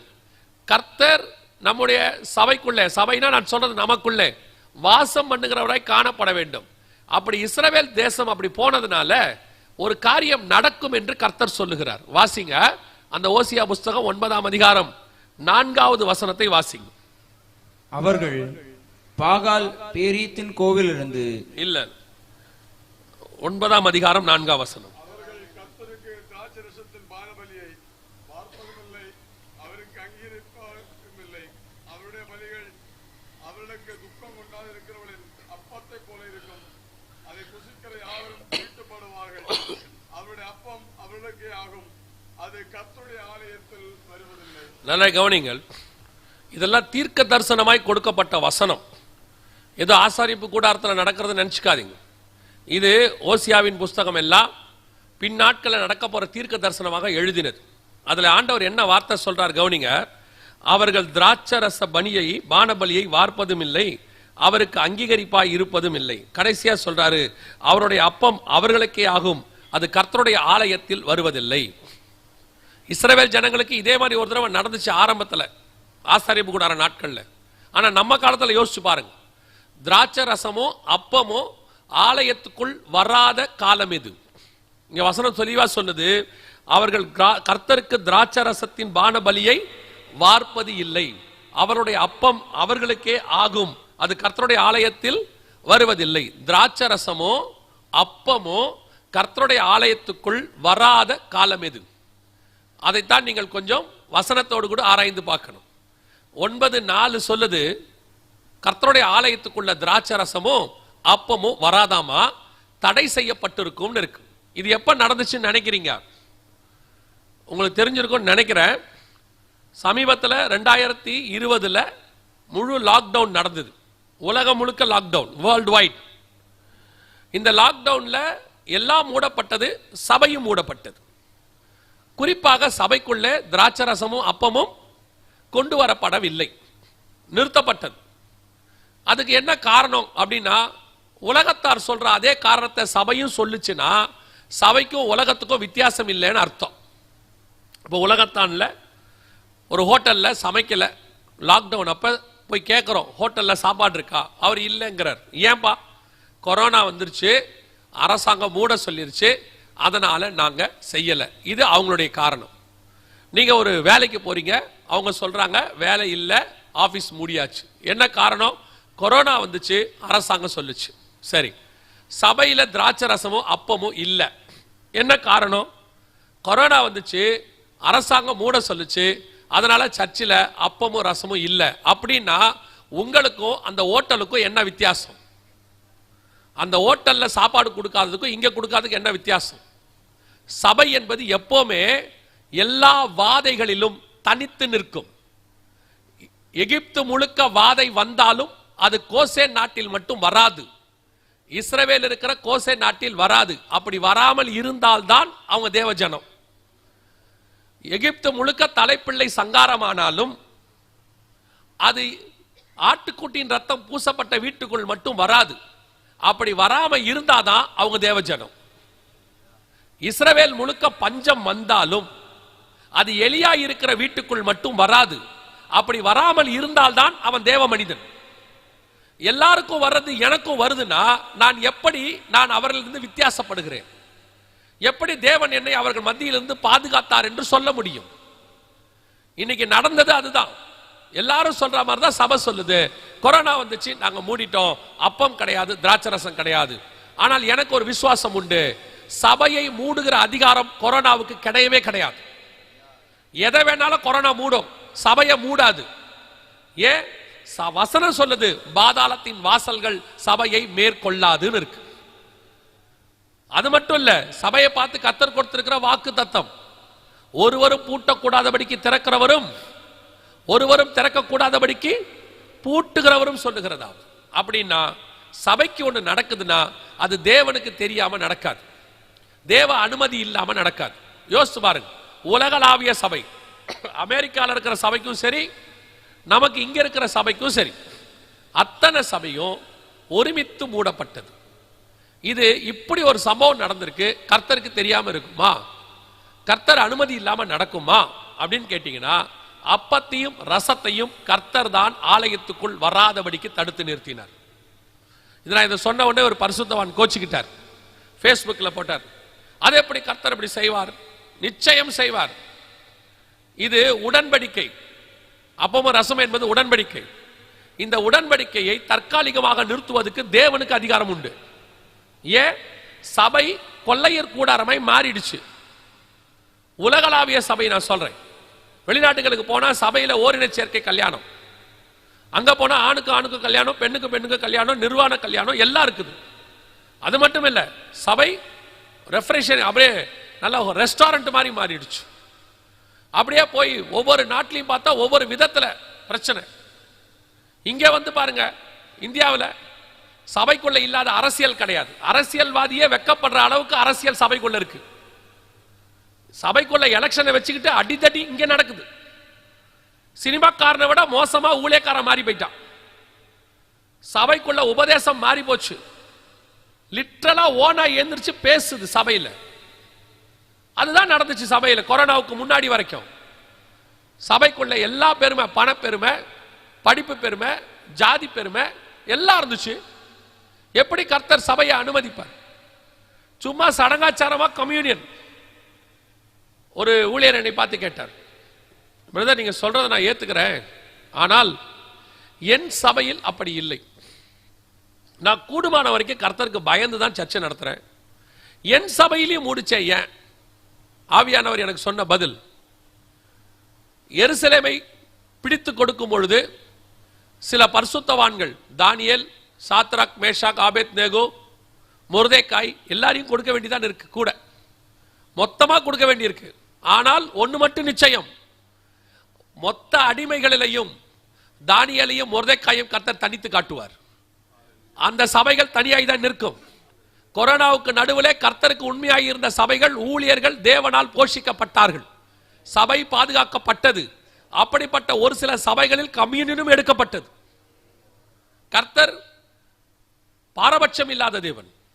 அவருக்கு தெரியும், பார்த்துக்கிட்டு தான் இருக்கிறாரு. கொரோனாவுக்கு முன்னாடி எவன் ஒழுங்கா ஊழியம் பண்ணா, கொரோனாவுக்கு முன்னாடி எவன் அக்கிரமம் பண்ணா, எல்லாம் ஆண்டவருக்கு தெரியும். நம்ம பிரைஸ்தலான்னு சொல்றதுனால ஜனங்களை ஏமாத்திடலாம், கர்த்தரை ஏமாற்ற முடியாது. நீங்கள் யார் என்பது கர்த்தருக்கு நன்றாய் தெரியும். திராட்சை ரசமும் அப்பமும் வராதுன்ட்டார் ஆண்டவர். வரல, நிறுத்திட்டாரு. மார்ச் மாசம் 22ஆம் தேதி நடந்துச்சு. அப்போ ஒரு பரிசுத்தவான் வீடியோ பட்டர், இப்படியே டைரக்டா பட்டர். சிலர் சொல்றாங்க கம்யூனியனை கர்த்தர் நிறுத்திட்டாருன்னு. ஏப்ரல் 1ஆம் தேதி சபை திறந்துரும், கம்யூனியன் நாம எல்லாம் எடுத்துடலாம் அப்படின்னு அவர் வீடியோ பட்டார். அன்னைக்கு காலையில ஜெபிச்சுட்டு இருக்கும் போது ஆவியானவர் சொன்னது, 6 மாசம் திறக்காதுன்னு போய் சொல்லுன்னு சொன்னார். அடுத்த நாள் வீடியோ போட்டோம், 6 மாசம் திறக்காது என்று ஆண்டவர் சொல்லுகிறார். சரியாக செப்டம்பர் மாசம் தான் சபை திறந்தது. 6 மாதம் கழித்து தான் கர்த்தர் கம்யூனியனை கொண்டு வந்தார். எதுக்காக உங்களுக்கு சொல்றேன் தெரியுமா? கர்த்தர் கண்டும் காணாதவரை போல இருக்கிற தேவன் அல்ல. இப்பொழுது நியாய தீர்ப்பு காலம் நெருங்கி கொண்டிருக்கு. சபையை சரி பண்ண வேண்டியது கர்த்தருடைய வேலை. அதைத்தான் இப்பொழுது சரி பண்ணுகிறார். இப்படி ஒரு சம்பவம் நடக்குதா, ஏன் நடக்குதுன்னு கேட்கணும். ஆண்டவரே, ஏன் இப்படி உலகம் முழுக்க நடக்குது? நீங்களும் கொரோனா தான் நினைச்சிட்டீங்கன்னா உலகத்தாரை போல நீங்களும் ஏமாந்து போவீர்கள். கர்த்தர்கிட்ட தான் காரணம் இருக்கு. கொள்ளை நோய் ஏன் வந்துச்சு, பஞ்சம் ஏன் வந்துச்சுன்னு தாவீது போய் கேட்கிறார். அப்பதான் அவருக்கு தெரியுது, சவுல் காலத்துல வந்த பிரச்சனைக்கு கர்த்தர் தேசத்தை பஞ்சத்துல அனுப்பினார். அவரும் எல்லாரும் மாதிரி பஞ்சம் நினைச்சிருந்தாருன்னா தேவ திட்டம் தெரியாம போயிருக்கும். அதுக்குதான் சொல்றேன், வரக்கூடியதான அடையாளங்கள், பூமி அதிர்ச்சிகள், கொள்ளை நோய்கள், பஞ்சங்கள் வரும்போது உலகம் அதை பஞ்சம்னு சொல்லும். ஏன் வந்துச்சுன்னு தேவ பிள்ளைகள் போய் கேட்கணும். எங்களுக்கு ஏன் இப்படி நடந்துச்சுன்னு கேட்கணும். அப்பதான் கர்த்தர் அவர்களுக்கு அதை வெளிப்படுத்த வல்லமை உள்ளவராய் இருக்கிறார். சபை இப்போ உலகத்துக்கோட சேர்ந்துக்குச்சு. ஆமாமா, கொரோனா தான், என்னங்க பண்ண முடியும்? நான் சொல்றேன், கொரோனாவாக இருக்கட்டும், இப்ப அதை விட பெருசு ஒன்று வருதுங்கிறாங்க, அதுவாக இருக்கட்டும், எது வேணாலும் நடக்கட்டும், உன் பக்கத்தில் 1000 பேரும் உன் வலது பக்கத்தில் 10,000 பேர் விழுந்தாலும் அதை உன்னை அணுகாதபடி பாதுகாக்கிற தேவன் ஒருவர் உன்னோடு கூட இருக்கிறார். நீ விசுவாசித்தாதான் தேவனுடைய மகிமையை பார்க்க முடியும். நீங்களும் அவங்களோட ஆமான்ட்டீங்கன்னா நீங்களும் அவங்களோட சேர்ந்துக்க வேண்டியதுதான். 9:4 ஓசியாவின் புஸ்தகம். கர்த்தர் சொன்னபடி அப்பமும் ரசமும் தற்காலிகமாக நிறுத்தப்பட்டது சபையில. இப்போ சொல்றேன், பல நாடுகளிலே இந்த கம்யூனியன், அதாவது சபை மீண்டும் திறப்பது சில வருஷங்கள் கழிச்சுதான் நடந்துச்சு. உலகத்திலேயே சபை சீக்கிரமாக திறந்தது தமிழ்நாட்டில் மட்டும்தான். கர்த்தர் இங்க இருக்கிற சபையை தான் திறக்க பண்ணினார். பல தேசங்கள்ல 2021, சில தேசங்களில் 2022, சில தேசங்களில் 2023 அப்பதான் சபைகள் திறப்பதற்கு அரசாங்கம் அனுமதி கொடுத்தது. ஆனால் இந்தியாவிலேயே எல்லா மாநிலத்தை விட தமிழ்நாட்டில் மட்டும் சபை திறப்பதற்கு சீக்கிரமாக அனுமதி கொடுக்கப்பட்டது. அதற்கு காரணம் கர்த்தருடைய நிழல் இன்னும் தமிழ்நாட்டு மேல இருக்கிறது. கர்த்தர் இதை பாதுகாத்துக் கொண்டிருக்கிறார். எப்படி இவ்வளவுக்கு நடுவில் தமிழ்நாட்டில் மட்டும் இப்படி திறக்கும் அப்படின்னா, இங்க இருக்கிற நம்முடைய நீதி பரிசுத்தத்தை தாண்டி கர்த்தருடைய கிருபை நம்மை ஒரு நிழல் பாதுகாத்துக் கொண்டே இருக்கிறது. அதைத்தான் திருப்பியும் சொல்றேன். 2023 தான் பல நாட்டிலேயே திறந்தாங்க. அந்த நாட்டுக்கு போகும்போது 2023 ஊழியத்தை கூப்பிட்டாங்க. அப்ப சொன்னாங்க, எங்க நாட்டில் இன்னைக்கு இப்பதான் சபை திறக்க பர்மிஷன் கொடுத்துருக்காங்க, நீங்க வர முடியுமான்னு கேட்டாங்க. அப்பதான் எனக்கு தெரியுது, அந்த தேசத்துலலாம் 2023 தான் சர்ச்சே திறக்கிறாங்க. ஆனா உங்களுக்கு எனக்கும் 2020 செப்டம்பர்லேயே திறப்பதற்கு கர்த்தர் கிருபை தந்தார். அல்லேலூயா. இது கர்த்தர் கொடுத்திருக்கிறதான கிருபை. திருப்பி இப்ப சபை அதை விட மோசமா போயிட்டு இருக்கு. ரொம்ப கேர்ஃபுல்லா இருந்துக்கணும். சபை இன்னும் அதை விட மோசமா போகுது. முன்னிலைமையை பார்க்கல, பின்னிலைமை இன்னும் மோசமா இருக்கு. இப்ப அடுத்து ஆண்டவர் சபையை கை வைக்க மாட்டார். நல்லா தெரிஞ்சுக்கொள்ளுங்க. சபையில முதலாவது எச்சரிப்பு கொடுத்தார். சபையை மூடி ஏன் மூடுச்சுன்னு நீங்க உணர்றதுக்கு ஒரு எச்சரிப்பு கொடுத்தார். இந்த முறை சபை மூடப்படாது, சபை சிதறடிக்கப்படும்.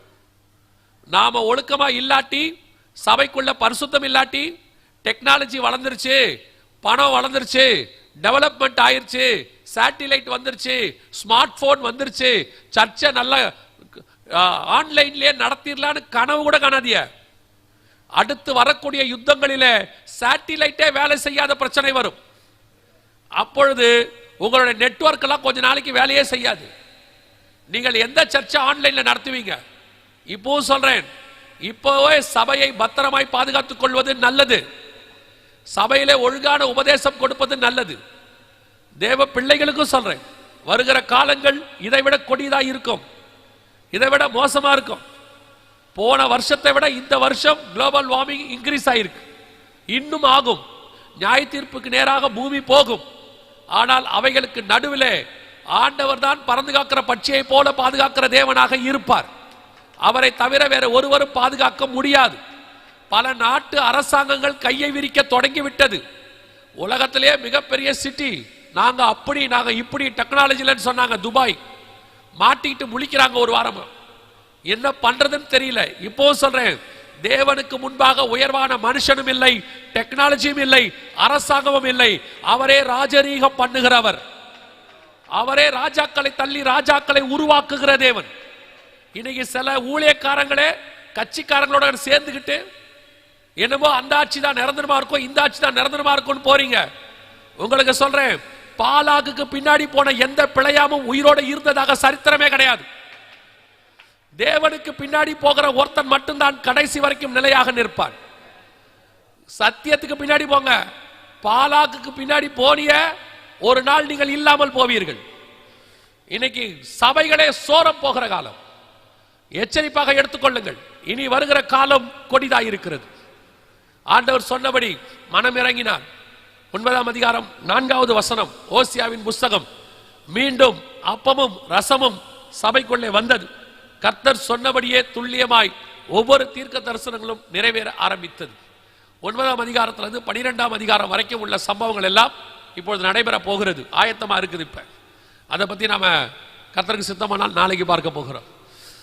12ஆம் அதிகாரம் 1ஆம் வசனத்தை வாசிங்கள். ஓசியா 12:1 வாசிங்கள். எப்ராயிம் காட்டை மேய்ந்து கொன்ற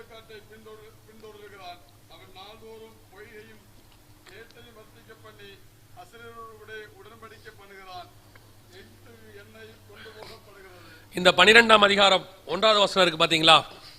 இந்த 12:1 இது இந்த குறிப்பிட்ட கொரோனா காலத்தில் மட்டும் 2020 23க்குள்ள மட்டும் இந்த 12:1 உள்ள 4 தீர்க்க தரிசனங்கள் நிறைவேறியது. நாங்கள் அப்பொழுதே இந்த தீர்க்க தரிசனம் நிறைவேறுகிறது என்று சொல்லி வீடியோக்களாக வெளியிட்டோம். 12:1 அதுல முதலாவது இருக்கிறது, எப்ராயிம் காற்றை மேய்ந்து கொண்டற் காற்றை பின்தொடர்கிறான் அப்படின்னு இருக்கிறது. எப்ராயிம் காற்றை மேய்ந்து கொண்டற் காற்றை பின்தொடர்கிறார். அது என்ன? காற்றை மேய்ந்து கொண்டற் காற்றை பின்தொடர்தல். முதல்ல காற்றை மேய முடியுமா? இரண்டாவது காற்றை பின்தொடர முடியுமா? தீர்க்க தரிசனம் எவ்வளவு அழகா இருக்கு பாருங்க. இன்னிலிருந்து 2500 வருஷத்துக்கு முன்னாடி முதலாவது காற்றை மேய்தல் என்றால் என்ன? நம்ம எல்லாருக்கும் தெரிஞ்ச ஒரு சங்கீதம் தான். அவர் என்னை புல்லுள்ள இடங்களில் மேய்த்து அமர்ந்த தண்ணீர் அண்டையில் நடத்துகிறார். புல்லுள்ள இடங்களில் மேய்த்து அப்படின்னா என்ன அர்த்தம்? நான் புல்லு சாப்பிட போறேன்னு அர்த்தம் இல்ல.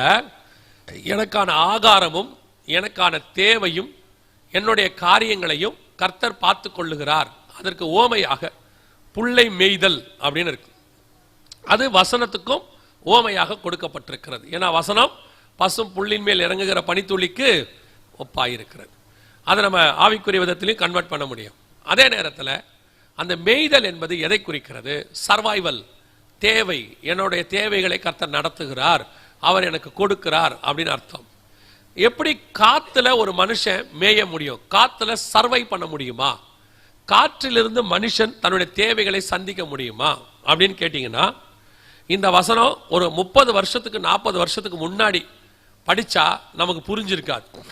ஆனா இப்போ நம்முடைய முழு காரியங்களும் காற்றை அடிப்படையாய் கொண்டது. நல்லா கவனிங்கள், நம்முடைய முழு காரியமும் காற்றை அடிப்படையாய் கொண்டது. அதுதான் இப்ப இருக்கக்கூடிய மீடியா, டெக்னாலஜி, உங்க cellphone, internet, what ever it is, நீங்க என்னென்னலாம் சொல்றீங்களோ அத்தனையும் இன்னைக்கு காற்றை அடிப்படையாய் கொண்டது. ஒரு உதாரணத்துக்கு நான் சொல்றேன்.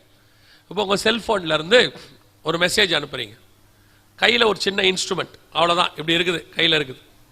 இதுக்கும் நீங்க யாருக்கு அனுப்புறீங்களோ, அவர் வெளிநாட்டில் கூட இருப்பார், அமெரிக்காவில் இருப்பார், ஆப்பிரிக்காவில் இருப்பார், அவர் கையிலேயும் ஒரு செல்போன் இருக்கு. இந்த போனுக்கும் அந்த போனுக்கும் எந்த விதமான ஒயர் கனெக்ஷனோ வெளியரங்கமான தொடர்போ கிடையாது.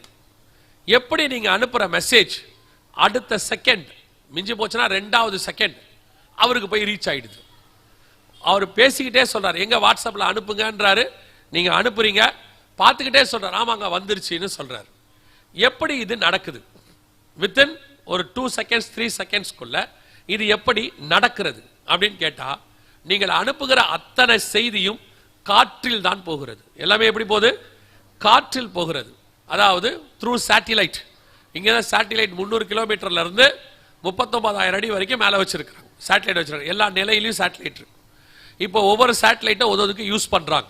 இப்போ நீங்க யூஸ் பண்ற வாட்ஸ்அப், ஃபேஸ்புக், நீங்க பேசுற போன், நீங்க பேசுறீங்க இல்லையா, அதுவே எப்படிதான் போகுது? காத்துல தான் போகுது. ஏன்னா கையில இருக்கிற செல்போன் அவருக்கு நீங்க பேசும் போதே கேட்குது பாருங்க. அந்த அளவுக்கு மிக வேகமாக காத்துல இது போகுது. சோ இன்னைக்கு காற்றை மேய்கிற காலம். அதுலயும் குறிப்பாக காற்றை நம்பித்தான் இன்னைக்கு பிசினஸே இருக்கு. உலகத்தினுடைய மிக முக்கியமான பிசினஸ் எல்லாம் காற்றை அடிப்படையாய் கொண்டது. அதாவது நான் சொல்றது, உங்க டிவி, உங்க கையில் இருக்கிற செல்போன், நீங்க யூஸ் பண்ணக்கூடிய technology, internet, wifi, what ever it is, எதெல்லாம் நீங்க யூஸ் பண்றீங்களோ எல்லாமே காற்றை அடிப்படையாய் கொண்டது. ஆனால் காற்றை மேய்தல் என்றால் என்ன? அது இன்னும் கொஞ்சம் டீப்பா போகுது. காற்றை மேய்தல் என்றால் இன்னும் கொஞ்சம் ஆழமா. எப்படின்னா, நீங்க அனுப்புகிற ஒவ்வொரு செய்தியும் நீங்க யாருக்கு அனுப்புறீங்களோ அவர் மட்டும் படிக்கிறது இல்லை. கவனித்துக் கொள்ளுங்கள், நடுவுல அதை படிக்கிறதுக்கு நிறைய கால் சென்டர்ஸ் இருக்கு. இது என்ன புதுசா இருக்குதே அப்படின்னு கேட்டீங்கன்னா, நீங்க செல்போன் வாங்கி ஆன் பண்ணும்போது 2-3 காரியங்கள் கேட்பார்கள். எந்த ஆப்பை நீங்க டவுன்லோட் பண்ணும்போது, வாட்ஸ்அப்பை கூட சரி, டவுன்லோட் பண்ணும்போது அவங்க 2-3 கேள்விகள் கேட்பார்கள். அது என்ன கேள்வி நம்ம படிச்சிருக்க மாட்டோம், படிக்காமையே ஓகே கொடுத்துட்டு நம்ம போயிட்டோம். அது என்ன சொல்லுதுன்னா, நீங்க அனுப்புகிறதான செய்திகள் ஒரு காப்பி அவர்கள் கையிலும் இருக்கும், அவங்க கிட்டயே அது இருக்கும். முந்தியெல்லாம் சில டெம்பரவரியா வச்சிருப்போம்னு சொன்னாங்க, 3 மாசம் 6 மாசம்னு. இப்போ அவங்களே முழுசா வச்சுக்கிறதுக்கு அளவுக்கு இப்போ சட்டங்கள் இயற்றியாச்சு. ஃபேஸ்புக்காக இருக்கட்டும், வாட்ஸ்அப்பாக இருக்கட்டும், நீங்க யாருக்கோ மெசேஜ் அனுப்புறீங்க, அனுப்பிட்டு டெலிட் பண்ணிட்டீங்கன்னா உங்க சைடு ஆயிடும். இன்னொன்னு டெலிட் ஃபார் எவ்ரி ஒன் இருக்கு, அதை கொடுத்தீங்கன்னா அவங்களுக்கும் டெலிட் ஆயிடும். ஆனால் நடுவுல அந்த வாட்ஸ்அப் கம்பெனியில நீங்க ரிஜிஸ்டர் பண்ணீங்கல்ல, அதனால அவங்க கையில ஒரு காப்பி இருக்கும், அது டெலிட்டே ஆகாது, அது அவங்க கையிலே தான் இருக்கும். நீங்க அனுப்பக்கூடிய எல்லா மெசேஜும் அவர்கள் ஸ்டோர் பண்ணுகிறார்கள். அதுல நீங்க அனுப்புற வீடியோ, நீங்க அனுப்பக்கூடியதான போட்டோஸ் எல்லாமே இருக்கு, அத்தனையும் இருக்கு. நீங்க அவங்க உங்ககிட்ட அந்த ஆப்பை டவுன்லோட் பண்ணும்போது அந்த பர்மிஷனை வாங்கிட்டாங்க. நீங்க சட்டப்படி அவங்க கிட்ட போய் எந்த விதமான சட்டப்பூர்வ நடவடிக்கை எடுக்கவே முடியாது. ஸோ இப்போ எல்லா காப்பியும் அவங்க கையில் இருக்கு. நீங்க அனுப்புறத அவங்க எப்படி படிக்கிறாங்க அடுத்து உங்களுக்கு சொல்றேன். ஏங்க, கோடிக்கணக்கான ஜனங்க அனுப்புறாங்க உலகத்துல, எல்லா மெசேஜுமா படிக்க முடியும்? எப்படி முடியும் அப்படின்னு கேட்டா, அவங்க இந்தியாவில் மட்டும் 300க்கும் மேற்பட்ட கால் சென்டர்ஸ் இருக்கு. அவங்க என்ன பண்றாங்கன்னா, நீங்க அனுப்புற மெசேஜில் இருக்கிற கீவேர்ட், முக்கியமான வார்த்தைகளை எல்லாம் அவங்க சாஃப்ட்வேர் பண்ணி வச்சிருப்பாங்க. அந்த வார்த்தையை பார்த்த உடனே அந்த மெசேஜ் அது ஓரமா எடுத்து வச்சிரும். நான் ஒரு உதாரணத்துக்கு உங்களுக்கு சொல்றேன். இப்போ நீங்க ஒருத்தருக்கு போன் மெசேஜ் பண்றீங்க, எனக்கு ஒரு 2 வீலர் பைக் வாங்கணும், இல்லை எனக்கு ஒரு கேமரா வாங்கணும் அப்படின்னு அனுப்புறீங்க. ஒரு 2 தடவை 3 தடவை அனுப்பி பாருங்க உங்க போன்ல இருந்து. அதற்கு பிறகு நீங்க யூஸ் பண்ற ஏதாவது ஒரு ஆப், அதாவது பைபிள் ஆப்பா கூட இருக்கும், இல்ல வாட்ஸ்அப்பா இருக்கும், இல்ல ஜிமெயிலா இருக்கும், நீங்க யூஸ் பண்ற உங்க போன்ல அந்த நீங்க தேடின பொருள் விளம்பரமா ஒரு இடத்துல வரும், அப்படி கண்ணுக்கு முன்னாடி வரும். இன்னைக்கு வேணா நீங்க ட்ரை பண்ணி பாருங்க. அது ஒரு 3 நாள்ல இருந்து 1 வாரத்துக்குள்ள வந்துடும், மேக்சிமம் 3 நாள்ல வந்துடும். நீங்க தேடுகிற பொருள் விளம்பரமாக வரும். நீங்க என்ன நினைப்பீங்கன்னா, ஆஹா நம்ம தேடிக்கிட்டே இருந்தோம், அதுவே விளம்பரமா வந்துருச்சு அப்படின்னு. இன்னும் கொஞ்சம் நீங்க ஆவிக்குரியவங்களா இருந்தா என்ன நினைப்பீங்கன்னா, நான் தேடின கர்த்தர் என் கண்களுக்கு காட்டினாருன்னு நினைப்பீங்க. ஏன்னா அப்படி நினைக்கவும் வாய்ப்பு இருக்கு. ஆனா உண்மையிலேயே இது கர்த்தர் காட்டல, உங்களுடைய மெசேஜை யாரோ ஒருத்தர் படிக்கிறாங்க. இப்போ இந்த ஏரியாவில் இவங்க இந்த மாதிரி ஒரு பொருள் தேடுறாங்கன்னு அவங்க அந்த கம்பெனி, அந்த ஏரியாவில் இருக்கிற கம்பெனிக்கு அது கொடுப்பாங்க. அது இப்போ ஒரு வியாபாரம். இப்போ உங்களுக்கு இன்னும் உதாரணமா சொல்றேன். நீங்க போற இடத்துல உங்க போன் நம்பர் கேட்கறாங்களா? நீங்க போற இடத்துல ஹோட்டலுக்கு போனாலும் எங்க போனாலும் உங்க போன் நம்பர் கொடுங்கன்னு பில்லு போடும்போது கேட்கறாங்களா? ஏன் கேட்கறாங்க? பில்லு போடும்போது உங்க போன் நம்பர் எல்லாம் இப்போ காசு. ஒரு நம்பரை கலெக்ட் பண்ணி கொடுத்தா ஒரு காசு. இப்ப வியாபாரம். உங்க போன் வழியா போறது எல்லாமே இப்ப ஸ்டோர் ஆகிட்டு இருக்கு. காற்றை மேய்கிற காலம் வந்து விட்டது, மேய தொடங்கியாகி விட்டது. ரொம்ப கேர்ஃபுல்லாக இருந்து கொள்ளுங்க. மெசேஜ் அனுப்பும் போது பார்த்து அனுப்புங்க. நான் சொல்லுவேன், உலகத்திலேயே ரொம்ப யூஸ்ஃபுல் இன்ஸ்ட்ருமெண்ட் எதுன்னு கேட்டீங்கன்னா செல்போன். ரொம்ப யூஸ்ஃபுல். அதாவது ஒரு காலத்துல ஒருத்தர் இறந்துட்டாங்கன்னு ஒருத்தருக்கு தெரியப்படுத்தணும்னா தெரியப்படுத்துறதுக்கே 4 மணி நேரம் ஆயிடும். போய் போஸ்ட் ஆபீஸ்ல போய் ட்ரங்க் கால் போய் தந்தி அடிக்கணும், அதெல்லாம் செய்யணும். ஆனா இப்ப அப்படி இல்லை, அடுத்த செகண்ட் விஷயத்தை சொல்லிடலாம். Cellphone very useful. ஆனா இருக்கிறதுலயே டேஞ்சரான இன்ஸ்ட்ருமெண்ட் எதுன்னு கேட்டீங்கன்னா செல்போன் தான். நீங்க பண்ற ஒவ்வொன்றையும் கண்காணிச்சுக்கிட்டு இருக்கு. நீங்க போற இடம், நீங்க எங்க போய் எவ்வளவு நேரம் இருக்கிறீங்க, இந்த மாசத்துல எங்கெங்கெல்லாம் போனீங்க, எவ்வளவு நேரம் டைம் ஸ்பெண்ட் பண்ணீங்க, எல்லாம் இருக்கு. உங்க போன்லயே தான் இருக்கு, உங்களுக்கு தெரியாது. வேணா எடுத்து எல்லாத்தையும் பார்த்துக்கலாம். எதை பேசுனீங்க, நீங்க என்னென்ன பேசுனீங்க, அத்தனையும் எடுக்கலாம். தயவு செய்து உங்கள் செல்போனை ஞானமாய் உபயோகப்படுத்துங்கள். நான் செல்போன் யூஸ் பண்ண வேணான்னு சொல்லல. உங்களுடைய காற்றில் போகிற உங்கள் செய்திகள் மேயப்படுகிறது. உங்களுடைய வீடியோக்கள் அவர்களும் பார்க்கிறார்கள். எந்த வீடியோ அனுப்புறீங்கன்னு பார்த்து அனுப்புங்க. குறிப்பாக சொல்றேன், பெண் பிள்ளைகளுக்கு சொல்றேன். நீங்கள் சில காரியங்களை உங்க ஃப்ரெண்ட்ஸுக்குன்னு சொல்லி போட்டோஸ் அனுப்புறீங்க. இப்ப இருக்கிற டெக்னாலஜியில உங்க போட்டோவை அசுத்தமாக மாற்றுவதற்கு நிறைய இருக்கு. உங்க குரலையே கொண்டு வந்துடலாம், உங்க முகத்தை கொண்டு வந்துடலாம். தேவையில்லாம சோசியல் மீடியாவில் உங்க போட்டோஸோ அப்லோட் பண்ணாதீங்க. அவங்க கேட்கறாங்க இவங்க கேட்கறாங்கன்னு அனுப்பாதீங்க. ஒரு நாளைக்கு 100 செல்ஃபி எடுக்காதீங்க. ஏன்னா தீமோத்தேயுவுக்கு எழுதும்போது பவுல் சொல்றாரு, கடைசி காலத்துல மனுஷர் என்னவா இருப்பாங்களா? தற்பிரியராக இருப்பார்கள். இந்த தற்பிரியருக்கான முக்கியமான அடையாளம் எதுன்னு கேட்டீங்கன்னா செல்ஃபி. தன்னைத்தானே போட்டோ எடுத்துக்கிறது. ஒரு நாளைக்கு 10 போட்டோ. ஊழியக்காரங்களுக்கும் அந்த ஆசை வந்து போச்சு. எல்லாம் எடுத்து ஸ்டேட்டஸ் போட்டு விடுது. ஊழியக்காரர் போட்டு விடுறாரு. எதுக்கு போடுவிய? அவர் மனைவிக்கு பர்த்டே, கூட இருக்க மனைவிக்கு சொல்லிட வேண்டியது தானே ஹாப்பி பர்த்டேன்னு. அதை எடுத்து ஸ்டேட்டஸ்ல போடுறீங்க. யாருக்கு பர்த்டே சொல்றிய? இப்ப அதுல வேற ஹனி ஐ லவ் யூ, அதான் அந்த மாதிரி கூடவே இருக்க, அங்கேயே சொல்லிட வேண்டியது தானே. அவன் ஊர்ல இருக்கிற அத்தனை பேரும் படிக்கிறான் ஹனி ஐ லவ் யூ. இவன் யாருக்கு சொல்றான்? இப்ப எதுக்கு ஸ்டேட்டஸ்ல எல்லாம் கூட இருக்கிறது தெரியும். தூரத்துல ஒருத்தர் இருக்காரு, அவர் மேல உள்ள பாசம் நீங்க போட்டு விடுறீங்க, நியாயம். கூட இருக்க மனைவிக்கு அம்மாவுக்கு பர்த்டே, அம்மாவுக்கு ஒரு டம்ளர் பால் வாங்கி கொடுக்க மாட்டேங்கிறான். மதர்ஸ் டே அன்னைக்கு ஸ்டேட்டஸ் போட்டுறான் ஹாப்பி மதர்ஸ் டே. பார்த்துக்கோங்க, இந்த போடுற நீங்க உங்களை பார்க்கிறவங்க வேணா உங்களை மேல ஏமாறலாம், கர்த்தர் ஏமாற மாட்டாரு. ரொம்ப கேர்ஃபுல்லா இருந்து கொள்ளுங்க. ஸோ உங்களுடைய ஸ்டேட்டஸ்ல வைக்கும் போது எதை வைக்கிறீங்க, ஏன் வைக்கிறீங்க? சில ஆட்கள்ல எதுக்காக அதை வைப்பாங்கன்னே தெரியாது. நாங்கள் இன்று குடும்பத்தோடு கூட புறப்பட்டு ஊருக்கு போகிறோம், இதை எதுக்கு ஸ்டேட்டஸ்ல வைப்பிய?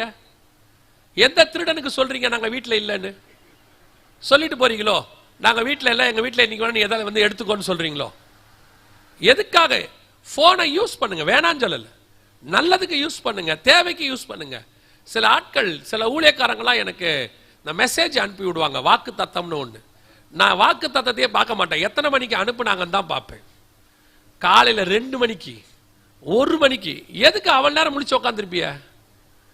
ஜெபம் பண்ணா கூட பரவாயில்ல, இப்படி உட்காந்து செல்போனையே பார்த்துக்கிட்டு. சில ஆட்கள்லாம் காலைல எழுந்திரிச்ச உடனே பைபிளையே தேட மாட்டான், அப்படியே பக்கத்தில் குருடன் கையை தட்டுறாம தடவுறான். என்னன்னு கேட்டா செல்போன்ல தான் முகத்தையே முழிக்கிறது. கேர்ஃபுல்லா இருந்து கொள்ளுங்க. எது ஒன்று அதிகமானாலும் ஆபத்து. எது அதிகமானாலும் ஆபத்து? செல்போன் ரொம்ப ஆபத்து. உங்கள் செய்திகள் படிக்கப்படுகிறது, மேயப்படுகிறது. இன்னைக்கு நீங்க அமுச்சு விட்டுட்டு பின்னாடி மாட்டிக்கிட்டு முழிக்காதிய, அதான் உங்களுக்கு நல்லது. 2வது அந்த என்ன காரியம் சொல்லுது பாருங்க, அவன் நாள்தோறும் பொய்யையும் கேட்டையும் வர்த்திக்க பண்ணி. எவ்வளவு அழகா ஆவியானவர் தீர்க்க தரிசனம் எழுதியிருக்கிறார் பாருங்க. காற்றின் மூலமாக என்ன பரவுது? நாள்தோறும் பொய்யும் கேடும். இதுக்கு பேர் தான் நியூஸ் சேனல்னு அர்த்தம். உங்க டிவியில வரக்கூடிய, உங்க வாட்ஸ்அப்ல வரக்கூடிய அத்தனையும் 80% பொய் அல்லது கேடு, ஒரு 20% தான் நன்மை. ஒரு மட்டும் நீங்க மனசுல ஒன்று வச்சுக்கணும், மனுஷன் எதை செய்தாலும் அதில் நன்மையும் தீமையும் இருக்கும். ஏன்னா அவன் சாப்பிட்ட பழம் அப்படி, அதுல நன்மையும் இருக்கும் தீமையும் இருக்கும். ஆனா பொதுவா நாம என்ன செய்வோம்னா, நன்மையை மட்டும் பார்ப்போம், தீமையை பார்க்க மாட்டோம். ஸ்திரீயானவளுக்கு விருட்சம் எப்படி இருந்துச்சாம்? பார்வைக்கு இன்பமும் புசிப்புக்கு நலமுமான விருட்சம். ஆனா அது உள்ள என்ன இருந்துச்சு? மரணம் இருந்துச்சு. அது அவளுக்கு தெரியல. அதே தான் இன்னைக்கும் உங்களுக்கு ஒரு சில டெக்னாலஜி வருதுன்னா அதுல இருக்கிற நன்மை தெரியுது, அதுல இருக்கிற தீமை தெரிய மாட்டேங்குது. இப்ப நீங்க வீட்டுக்குள்ள உட்காந்து நிறைய பேர் இருக்கிறாங்க, அவங்க என்ன சொல்றாங்கன்னா, நாங்க டிவி வேற ஒன்றும் பார்க்கறது இல்ல, நியூஸ் தான் பார்க்கிறோம். ஒரு நாளைக்கு எவ்வளவு நேரம் நியூஸ் பார்க்குறீங்க? காலைல ஒரு தடவை பார்த்தா பரவாயில்ல, சாயங்காலம் ஒரு தடவை பார்த்தா பரவாயில்ல. சிலர் வீட்டில எல்லாம் வெறும் நியூஸா ஓடுது. விளைவு என்ன தெரியுமா? நீங்க பார்க்கறதுல பாதி பொய், மீதி கேடு. ஒண்ணு அவன் பொய் சொல்றான். இன்னைக்கு வரக்கூடிய நியூஸ்ல எத்தனை நியூஸ் பொய் தெரியுமா? ஏன்னா நாங்க இந்த நியூஸையும் வசனங்களையும் எடுத்து ஒன்னா பண்றதுனால இந்த நியூஸை பார்க்க போனோம்னா எத்தனையோ காரியங்கள் பொய். அப்புறம் யாருக்கு 2-3 பேர்ட்ட கிராஸ் செக் பண்ணோம்னா அது பொய்யா தான் இருக்கு. 100 எடுத்தோம்னா ஒரு 10 கரெக்டா இருக்குது, 90% பொய் தான். நீங்க இருக்கீங்க பாருங்க, வாட்ஸ்அப்ல வர்றது உண்மையா பொய்யான்னு கூட பார்க்க மாட்டீங்க. ஃபேஸ்புக்ல வர்றது உடனே ஃபார்வர்ட். இப்போ ஒரு ஊழியம் ஒன்று தொடங்கி இருக்கிறீங்க, விசுவாசிகள் ஊழியக்காரங்கள்லாம். என்ன ஊழியம்னா ஃபார்வர்டு ஊழியம். அந்த ஊழியத்துக்கு பேர் என்னது? ஃபார்வர்டு ஊழியம். இவங்க வாக்குத்தத்தத்தை அனுப்ப மாட்டாங்க, எவனாவது அனுப்புவான், அதை ஃபார்வர்ட். ஏதாவது நியூஸ் வரும், பார்க்க கூட மாட்டாங்க, ஃபார்வர்ட். அதுல இருக்கிறது உண்மையா பொய்யான்னு கூட பார்க்க மாட்டாங்க, ஃபார்வர்ட். அப்புறம் ஃபார்வர்ட் பண்ணிடுவாங்க. அப்புறம் நான் ஃபோன் பண்ணி கேட்பேன், இப்படி ஒரு நியூஸ் அனுப்பி இருக்கிறீங்களே, இது என்னதுன்னு. உடனே அவர் சொல்வாரு, நான் பார்க்கலையே பாஸ்டர், உங்களுக்கு யூஸ்ஃபுல்லா இருக்குமே நான் அனுப்பினேன். பார்த்தா தானே யூஸ்ஃபுல்லா இல்லையானா தெரியும். அதுல ஏதாவது ரஷ்யா இஸ்ரேல்னா உடனே ஃபார்வேர்ட்.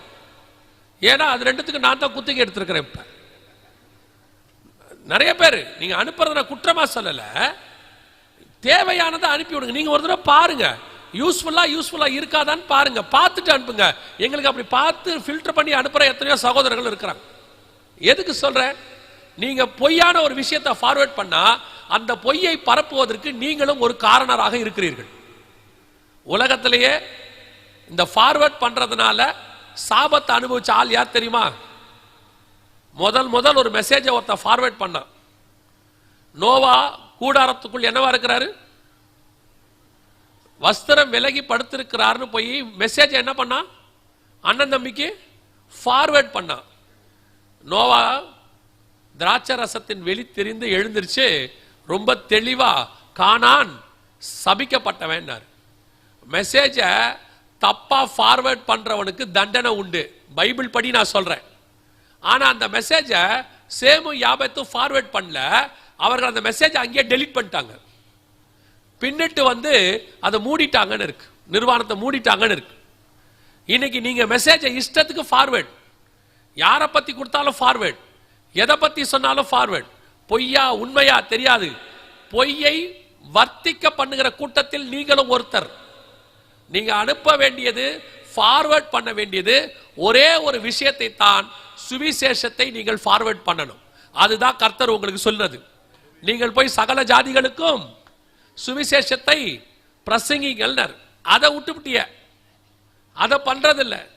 யாராவது ஏதாவது ஒரு சென்சேஷனலா நியூஸ் போட்டா போதும், உடனே ஃபார்வர்ட். பொய்யான விஷயத்தை ஃபார்வர்ட் பண்றவங்களுக்கு அதுக்குரிய பலன் கிடைக்கும். பொய்யையும் கேட்டையும் என்ன பண்ணக்கூடாது? வர்த்திக்க பண்ணக்கூடாது. இது வர்த்திக்க பண்ற காலம். முந்தையெல்லாம் நியூஸ்னா டிவியில ஒரு நாளைக்கு ஒரு தடவை வரும், நியூஸுக்கு மரியாதை இருந்துச்சு. இப்போ ஒரு நிமிஷத்துக்கு ஒரு நிமிஷம் நியூஸ் வருது, ஃபிளாஷ் நியூஸ், இம்பார்ட்டன்ட் நியூஸ் வந்துகிட்டே இருக்கு. அதனால விசுவாசிகளுக்கு சொல்றேன், எல்லா செய்திகளும் உண்மையானது அல்ல. இந்த ஏஐ டெக்னாலஜின்னு ஒன்று வந்திருக்கு, அதன் மூலமாக எதை வேணாலும் பொய்யாக பரப்ப முடியும். உங்க ஊழியக்காரர் மாதிரியே ஒரு ஆளை உருவாக்க முடியும், உங்க ஊழியக்காரர் மாதிரியே பேச வைக்க முடியும், உங்க ஊழியக்காரர் பண்ணாத தப்பெல்லாம் அதை வச்சு பண்ண வைக்க முடியும். ரொம்ப கேர்ஃபுல்லாக இருந்து கொள்ளுங்க. இந்த மீடியால வர்றது எதுவும் உண்மையானது அல்ல. ரொம்ப தீவிரமா விசாரிக்கணும். இஷ்டத்துக்கு, அதுவும் இந்த கடைசி காலத்தில் பிசாசு எவனை விழுங்கலாமோ என்று வகை தேடி சுத்தி திரிகிறான். ரொம்ப கேர்ஃபுல்லா இருந்து கொள்ளுங்க. ஓசியா 12:1 வசனத்தில் உள்ள தீர்க்க தரிசனத்தின் காலம் இப்பொழுது பரவி கொண்டிருக்கிறது. காற்றை மேய்ந்து கொண்டற்காற்றை பின்தொடர்ந்து பொய்யையும் கேட்டையும் வர்த்திக்க பண்ணுகிற காலம் இது. ஆண்டவர் சொன்னபடி துல்லியமாய் தீர்க்க தரிசனங்கள் நம்முடைய காலத்தில் நிறைவேறிக்கொண்டே இருக்கிறது. அடுத்து அந்த வசனத்தை திருப்பி வாசிக்க பார்ப்போம். 12:1. எப்ராயிம் காற்றை மேய்ந்து கொண்டற்காற்றை பின்தொடர்கிறான், அவன் நாள்தோறும் பொய்யையும் கேட்டையும் வர்த்திக்க பண்ணி அசிரியரோடே உடன்படிக்கை பண்ணுகிறான், எகிப்துக்கு எண்ணெய் கொண்டு போகப்படுகிறது. அடுத்த 2 முக்கியமான விஷயம். என்ன தீர்க்க தரிசனம் நிறைவேறும் என்றால், அசிரியரோடு கூட உடன்படிக்கை பண்ணுகிறான் அப்படின்னு இருக்கு. அசிரியாவோட எப்ராயிம் இஸ்ரேல் உடன்படிக்கை பண்ண முடியுமா அப்படின்னு கேட்டா, ஆபிரகாம் ஈசாக்கு யாக்கோபு காலத்தில் தான் அது நடந்துச்சு. ஆபிரகாம் அபிமெலேக்கோடு கூட பண்ணினார், ஈசாக்கு பண்ணினார். யாக்கோபு சீரியன் ஆகிய லாபானோடு கூட உடன்படிக்கை பண்ணினார். அதற்கு பிறகு இஸ்ரவேல் ஜனங்கள் யாரோடு கூட உடன்படிக்கை பண்ணுவதற்கு கர்த்தர் அனுமதி கொடுக்கவில்லை. ஒரு சிலரோடு கூட இருக்கலாம்.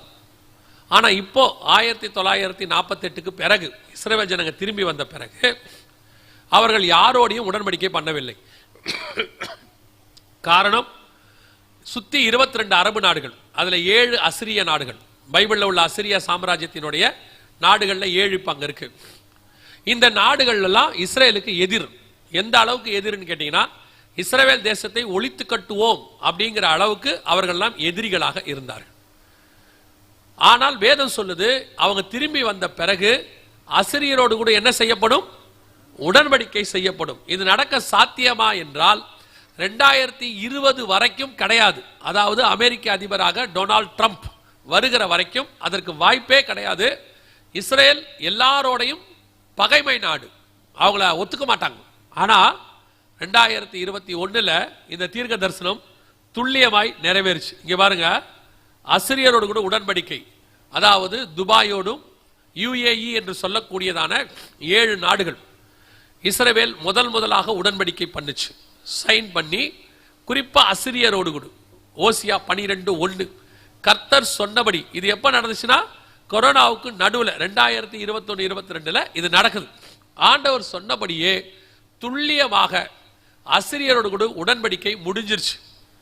ஆனா என்னன்னா, கிட்டத்தட்ட 22 நாடுகள் 7 நாடுகள் சைன் பண்ணாங்க. இன்னும் சில நாடுகள் அவங்களுக்கு ஆதரவு தெரிவிச்சாங்க. கத்தார்ல ஃபுட்பால் நடந்துச்சு, இஸ்ரேலுடைய டிவிக்காரங்களா போய் ஷூட் பண்ணாங்க, அதுல அனுமதி கிடையாது முந்தி, இப்ப போனாங்க. சவுதி அரேபியாவுக்கு இஸ்ரேல்ல இருந்து ஃபிளைட் போச்சு. இதெல்லாம் நடந்த உடனே எல்லாரும் என்ன சொன்னாங்கன்னா, இஸ்ரேல் சுகமாய் குடியிருக்கிற காலம் வந்திருக்குது, உண்மை. ஆனால் அதுதான் ஆபத்து. ஏன்னா சுகமாய் குடியிருக்கும் போதுதான் இஸ்ரவேலுக்கு விரோதமாக எல்லா நாடுகளும் எழும்பும் அப்படின்னு எசேக்கியேல் 38:8 சொல்லப்பட்டிருக்கிறது. அதன்படி இவங்க இப்படி சைன் பண்ணும் போதே நாங்க சொன்னோம், இந்த ஒப்பந்தம் ரொம்ப நாள் நீடிக்காது, இது மிகப்பெரிய பேரழிவை கொண்டு வரும், இவர்கள் சீக்கிரத்தில் எதிரிகளாக மாறுவார்கள். நாங்கள் இவர்கள் எதிரிகளாய் மாற வேண்டும் என்று விருப்பப்படவில்லை. ஆனால் வசனத்தின்படி இவர்கள் ஒன்றாய் இருக்க முடியாது. பைபிள் படி என்ன செய்ய முடியாது? இருளுக்கும் ஒளிக்கும் சம்பந்தம் எதிர் இருக்கு. அந்த மாதிரி யார் யாரெல்லாம் சேர முடியாதுன்னு பைபிள் ஆண்டவர் சொல்லி வச்சிருக்கிறார். அதுல இவங்களும் ஒருத்தர். சைன் பண்ணியாச்சு, அதுவும் தீர்க்க தரிசனம் நிறைவேறுதல். கர்த்தர் சொன்னபடி இப்பொழுது துபாய் இஸ்ரவேலுக்கு விரோதமாக இந்த ஹமாஸ் பிரச்சனையில எழும்பிடுச்சு. இப்போ சொல்லிட்டாங்க, போடப்பட்ட எல்லா ஒப்பந்தங்கள் எல்லாம் தற்காலிகமாக நிறுத்தப்படுகிறதுன்னு சொல்லிட்டாங்க. போட்டு 2 வருஷம் கூட ஆகல, தற்காலிகமாக நிறுத்தப்படுகிறதுன்னு சொல்லிட்டாங்க. 12:1 ஓசியாவில் சொல்லப்பட்ட தீர்க்க தரிசனம் நம் கண்களுக்கு முன்பாக நிறைவேறிவிட்டது. அதுல எனக்கு ஒரு பெரிய ஆச்சரியம், பெரிய சந்தோஷம் என்ன தெரியுமா? இந்த ஒப்பந்தத்தின் காலத்தை கர்த்தர் 2500 வருஷத்திற்கு முன்பாக முன்குறித்திருப்பாரானால், அதே காலத்தில் வாழுகிற உங்களையும் என்னையும் 2500 வருஷத்துக்கு முன்பதாகவே கர்த்தர் முன்குறித்து வைத்திருக்கிறார் என்று அர்த்தம். அல்லேலூயா. இந்த காலத்தை கர்த்தர் அன்னைக்கே நினைச்சார்னா நம்மளையும் நினைச்சிருக்கிறாரு. ஏன்னா இது நம்ம காலகட்டத்துக்குரியது. பொதுவா நாம என்ன நினைப்போம்னா, எந்த ஒரு தீர்க்க தரிசனமோ நம்ம காலத்துக்கு முன்னாடி நடக்கும், நம்ம காலத்துக்கு பின்னாடி நடக்கும். நம்ம காலத்துல நடக்கும்னு ஒத்துக்க மாட்டோம். ஏன்னா நமக்கு பைபிள் காலத்துல நமக்கு சம்பந்தம் இல்லாத மாதிரி நினைப்போம். ஆனா நம்ம காலகட்டத்துக்கு உரியதும் பைபிள்ல இருக்கு. இது நம்ம காலகட்டத்துக்குரிய தீர்க்க தரிசனம். ஆண்டவர் சொன்னபடி 2021 அசிரியரோடு கூட உடன்படிக்கை முடிஞ்சிருச்சு. கர்த்தர் சொன்ன தீர்க்க தரிசனம் துல்லியமாய் நிறைவேறி விட்டது. அடுத்து அந்த வசனம் சொல்லுது, அது இன்னும் அற்புதமான தீர்க்க தரிசனம். இதெல்லாம் நடக்கவே நடக்காது லைஃப்ல, ஆண்டவர் சொன்னா மட்டும்தான் நடக்கும். அதே 12 கடைசியா சொல்லுது, எகிப்துக்கு எண்ணெய் கொண்டு போகப்படுகிறது. இங்க இருக்கு பாத்தீங்களா, எகிப்துக்கு எண்ணெய் கொண்டு போகப்படுகிறது. எகிப்துக்கு எண்ணெய் போகுமா? இஸ்ரேல்ல இருந்து எகிப்துக்கு எண்ணெய் போகுமா? 1948 இஸ்ரேல் உருவாகும் போது இஸ்ரேலுங்கிற நாடை இல்லாம ஒழிப்பேன் அப்படின்னு சொன்னது எகிப்திய அதிபர் நாசர். இஸ்ரேல் வரைபடத்திலே இருக்காது அப்படின்னு சொன்னார். 1972 வரைக்கும் எகிப்து இஸ்ரேலுடைய பகைமை நாடு, பயங்கரமா சண்டை போடுவாங்க. எகிப்து இன்னொரு பக்கம் சொல்லணும், சுயஸ் கால்வாய் அங்க இருக்கு. அந்த கால்வாய் வழியா எல்லா கப்பலும் போகிறதுனால அது ஒரு வளமிக்க நாடு. அவங்களுக்கு எண்ணெய் இஸ்ரேல்ல இருந்து வர வேண்டிய அவசியம் இல்லை. மூணாவது, இஸ்ரேல் தேசத்தை இஸ்ரேலர்கள் 1948 வரும்போது அது 80% பாலைவனம், அது உள்ள வேற ஒண்ணுமே கிடையாது. 20% தான் லேண்டு. அவங்க கிட்ட இருந்து எண்ணெய் எப்படி எகிப்துக்கு போகும்? இவ்வளோ காலங்கள், இவ்வளோ காரியங்கள் அதுல இருக்கு. ஆனா ஆண்டவர் சொல்றாரு, எகிப்துக்கு எண்ணெய் கொண்டு போகப்படும் அப்படின்றார், கொண்டு போகப்படுகிறது அப்படிங்கிறார். 2022 இஸ்ரவேலுடைய கடல் எல்லையில எண்ணெய் கண்டுபிடிச்சாங்க. இருக்கு பாருங்க, அவங்க கிட்ட எண்ணெய் இருக்கிறது கண்டுபிடிக்கப்பட்டது இஸ்ரேல்ல. பெரிய ஆச்சரியம், எகிப்துக்கு வறட்சியின் காரணமாக எண்ணெய் தேவைப்பட்டது. ஆண்டவர் சொன்ன தீர்க்க தரிசனம் 2022 நிறைவேறியது. இப்ப காட்டுவாங்க பாருங்க, கடல் வழியாக எகிப்திலிருந்து பைப் மூலமாக எண்ணெய் எகிப்துக்கு இன்னைய வரைக்கும் போய் கொண்டிருக்கிறது. அது போது பாருங்க. இதுக்கு பேரு லேவியதான் மெத்தட் அப்படின்னு சொல்லுவாங்க. லேவியதான் ப்ராஜெக்ட். லேவியதான்னா கடல் பாம்பு அப்படின்னு அர்த்தம். பைபிள்ல லேவியதான் ஒரு கடல் பாம்பு இருக்கு. இது கடல்ல பாம்பு மாதிரி இதை போட்டதுனால லேவியதான் அவங்க பேர் வச்சிருக்கிறாங்க. இந்த கடல் பாம்பு அப்படின்னு சொல்லக்கூடியதான இந்த ப்ராஜெக்ட் எகிப்திலிருந்து இஸ்ரவேலிலிருந்து எகிப்துக்கு கொண்டு போயாச்சு. இது இஸ்ரேல் பிரதமர் சொல்றார், கொண்டு போயாச்சு. கர்த்தர் சொன்ன தீர்க்க தரிசனம், அதாவது ஓசியா 12:1 நம் கண்களுக்கு முன்பாக 100% நிறைவேறி விட்டது. கவனிங்க, அந்த காலத்துல இருந்தே இஸ்ரவேல் தாவீது காலத்துல இருந்தே இவங்களுக்கு எண்ணெய் போறதுக்கு எகிப்து கொண்டு போறதுக்கு வாய்ப்பு இல்லை. ஏன்னா எகிப்து அன்னையிலிருந்தே பயங்கரமான வளமிக்க நாடு. எகிப்து ராஜாக்களை தான் இஸ்ரவேல் ராஜா தேடி போயிருக்கிறார் அந்த காலத்துல. அதனால்தான் ஆண்டவர் சொல்வாரு, எகிப்தின் ரதம் வந்து உன்னை காப்பாத்துமோ அப்படின்னு கேட்பார். அந்த அளவுக்கு வளமிக்க நாடு. ஆனா பைபிள் சொல்லுது எகிப்துக்கு எண்ணெய் கொண்டு போகப்படும். எந்த காலத்திலும் அது நடக்கவில்லை. நம்முடைய காலத்துல 2022 எகிப்துக்கு எண்ணெய் கொண்டு போகப்பட்டாகி விட்டது. ஓசியா 12:1 நம்முடைய காலத்தில் நம் கண்களுக்கு முன்பாக 100% நிறைவேறி விட்டது. இப்ப யோசிச்சு பாருங்க, இந்த மாதிரி ஒரு தீர்க்க தரிசன புஸ்தகம் உலகத்துல எங்கேயாவது இருக்குதா? ஒரே ஒரு இடத்துல இருக்கா? இந்த மாதிரி புஸ்தகத்தை கர்த்தர் நம்ம கிட்ட கொடுத்திருக்கிறாரு. நாம இந்த புஸ்தகத்தை எப்படி வச்சிருக்கிறோம்? எனக்கு சில நேரத்தில் புறஜாதியாரை பார்க்கும் பொழுது உண்மையிலே அவங்க மேல கர்த்தருடைய கிருபை கொஞ்சம் இருக்குது. ஏன்னா காரணம் இருக்கு. அவங்க தங்களுடைய வேதங்களை, தங்களுடைய காரியங்களை எவ்வளவு பயபக்தியா வச்சிருக்கிறாங்க பாத்தீங்களா? அவங்களுக்குரிய வேதமா இருந்துச்சுன்னா அதுக்குன்னு ஒரு ரூம் கட்டி, அதுக்குன்னு ஒரு இடத்தை வச்சு, அதுக்கு ஒரு மரியாதை. யூதர்களே எடுத்துக்கோங்க, அவங்களுடைய தோராவை ரொம்ப அழகா ஒரு இடத்துல வச்சிருப்பாங்க. பிள்ளைகள் எல்லாரும் டெய்லி உட்காந்து பாய் போட்டு முழங்கால் போட்டு படிப்பாங்க. நம்ம வீட்டில் வந்து பாருங்க, பைபிள் படுற பாட பாருங்க, பைபிள் எங்க இருக்குன்னு பாருங்க. நிறைய பேர் வீட்டில் பைபிள் எங்க இருக்குன்னே தெரியாது. கொஞ்சம் பேர் பைபிள் வாசிக்கிறதே இல்லை. இன்னும் கொஞ்சம் பேர் பைபிளை சர்ச்சிலேயே போட்டு போயிடுறீங்க. பல பேர் வீட்டில் பைபிளுக்கு 4 அதிகாரமே இருக்காது. ஆதியாகமத்தில் முதல் 4 அதிகாரம் இருக்காது. அந்த அளவுக்கு தான். அதான் நான் சொல்றேன், இந்த மாதிரி ஒரு வேதத்தை, உண்மையுள்ள வேதத்தை உலகத்தார் கையில கிடைச்சிருந்தா எவ்வளவு பத்திரமா வச்சிருந்திருப்பாங்க தெரியுமா? நம்ம தான் அசட்ட. ஆண்டவர் சொல்றார், நான் என்னுடைய மகத்துவங்களை அவர்களுக்கு எழுதி கொடுத்தேன், அவர்களோ அதை அந்நிய காரியமா எண்ணினார்கள். உலகத்துல என்ன நடக்குதுன்னு தெரிஞ்சுக்கணும்னா நியூஸ பார்க்காதீங்க, ஒழுங்கா பைபிள் வாசிங்க. அதிலிருந்து தேவன் சொல்லி தருவார். அதோட நியூஸ பாருங்க, ரெண்டும் கரெக்டா இருக்கும். நியூஸ் இன்னைக்கு நடக்கிறது, ஆனா தீர்க்க தரிசனமா நம்முடைய ஆண்டவர் 2000 வருஷத்துக்கு முன்னாடி சொல்லி வச்சிருக்கிறார். நம்முடைய கையில் இருக்கிற வேதம் எல்லா வேதங்களை பார்க்கிலும் மேன்மையானது, மகத்துவமானது, வல்லமையானது, பரிசுத்தமானது, தேவனிடத்திலிருந்து வந்தது. அல்லேலூயா, அல்லேலூயா. கர்த்தர் சொன்னபடி ஓசியா 12:1 நம்முடைய காலத்துல 100% நிறைவேறி விட்டது. நான் ஒரு 2 காரியங்களை மாத்திரம், இனி நடக்க போற சம்பவம், அடுத்து என்ன நடக்க போகுதுங்கிறத சொல்லிட்டு, இதுக்கு நடுவுல சபை எடுத்துக்கொள்ளப்படுதல் ரகசிய வருகையை பத்தி பழைய ஏற்பாட்டில் இருக்கா அப்படிங்கிறத வசனத்தோட சொல்லிட்டு நான் முடிக்க விரும்புகிறேன். அடுத்து என்ன நடக்க போகுது இங்க சொல்லியிருக்கிற தீர்க்க தரிசனம் வாசிங்க. யோவேல் புஸ்தகம் 1ஆம் அதிகாரம் 6வது வசனத்தை வாசிங்க. யோவேல் 1:6 வாசிங்க.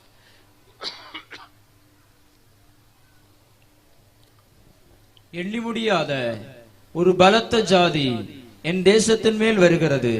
அதன் பற்கள் சிங்கத்தின் பற்கள், துஷ்ட சிங்கத்தின் கடவாய் பற்கள் அதற்கு உண்டு. இது யாரை பத்தி சொல்லப்பட்டிருக்கிறது? இது என்ன நடக்க போகுது அப்படின்னு கேட்டீங்கன்னா, இப்ப நீங்க நல்லா கவனிங்க, இது எல்லாமே அடுத்த சில வருஷங்கள்ல நடக்க போற சம்பவம். இப்ப நீங்க இஸ்ரேல் ஈரான் பிரச்சனை எல்லாம் பார்த்துட்டு இருக்கிறீங்க இல்லையா? அதை குறித்த டீடைல்ஸ், அது என்ன நடக்கும் எல்லாங்கத்தையும் கர்த்தருக்கு சித்தமானால் இன்னைக்கும் நாளைக்கோ நாளையோ நாம் பார்க்க போகிறோம். இதனுடைய முடிவு என்னவா இருக்கும் அப்படின்னு கேட்டீங்கன்னா, 3ஆம் உலக யுத்தத்தின் முடிவாக இருக்கும். மிகப்பெரிய யுத்தம் ஒன்று ஆரம்பிக்கும். அந்த யுத்தம் 3ஆம் உலக யுத்தமாக இருக்கும். எசேக்கியேல் 38:39 சொல்லப்பட்ட 3ஆம் உலக யுத்தம் நடக்கும். ஆண்டவர் சொன்னது நடக்கும். அந்த யுத்தத்தின் முடிவிலே மிகப்பெரியதான ஒரு வல்லரசு எழும்பும். அந்த வல்லரசை தான் நாம் அந்தி கிறிஸ்துவின் ஆட்சி என்று சொல்லுகிறோம். அந்த வல்லரசுல கடைசி ராஜாவா வரவன், 8ஆவதா வரவன் தான் அந்தி கிறிஸ்துவா இருப்பான்னு வெளிப்படுத்தல் 17:9-10 வசனங்கள் சொல்லுது. இப்ப நமக்கு அதுக்கான யுத்தம் தான் ஆரம்பிச்சிருக்கு. இது முடிஞ்ச பிறகுதான் அடுத்த வல்லரசு வரும். அந்த வல்லரசுல ராஜாவாக வரவன் தான் அந்தி கிறிஸ்துவாக இருப்பான். இப்போ அந்த வல்லரசை எப்படி எழும்பி வருது, அடுத்த கவர்மெண்ட் எப்படி எழும்பி வருதுங்கிறது தான் இந்த 1ஆம் அதிகாரம் 6ஆம் வசனம். எண்ணி முடியாத ஒரு பலத்த ஜாதி என் தேசத்தின் மேல் வருகிறது. இந்த தீர்க்க தரிசனம் இன்னொரு இடத்துலயும் பைபிள்ல ஆண்டவர் சொல்லி இருக்கிறார். வெளிப்படுத்தின விசேஷம் 13ஆம் அதிகாரம் 1வது வசனத்தை வாசிங்க. 13:1 வாசிங்க.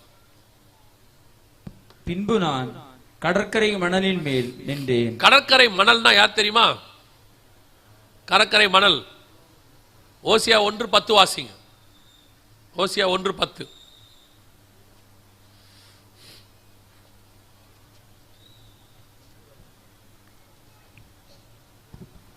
என்றாலும் இஸ்ரவேல் புத்திரரின் தொகை அளக்கவும் எண்ணவும் கூடாத கடற்கரை மணலை போல் இருக்கும். அப்போ கடற்கரை மணல்ல யாரை குறிக்குது? இஸ்ரவேல் புத்திரரை குறிக்கிறது. வாசிங்க 13:1 வெளிப்படுத்தல். பின்பு நான் கடற்கரை மணலின் மேல் நின்றேன். பின்பு நான் இஸ்ரவேல் புத்திரர் மத்தியில் நின்றேன். அப்பொழுது சமுத்திரத்திலிருந்து ஒரு மிருகம் எழும்பி வர கண்டேன். சமுத்திரத்திலிருந்து மிருகம் வருதுன்னா என்ன அர்த்தம்? சமுத்திரத்திலிருந்து மிருகம் வருகிறது என்றால் தானியேல் புஸ்தகம் 7ஆம் அதிகாரம் 23வது வசனத்தை வாசிங்க.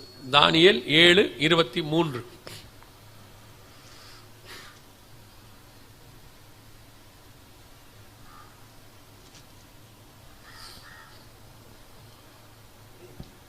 அந்த 10 கொம்புகளும் 7:23 இந்த கொம்பு இல்ல 7:23 அவன் சொன்னது 4ஆம் மிருகம் பூமியிலே உண்டாகும் 4ஆம் ராஜ்யமாம்.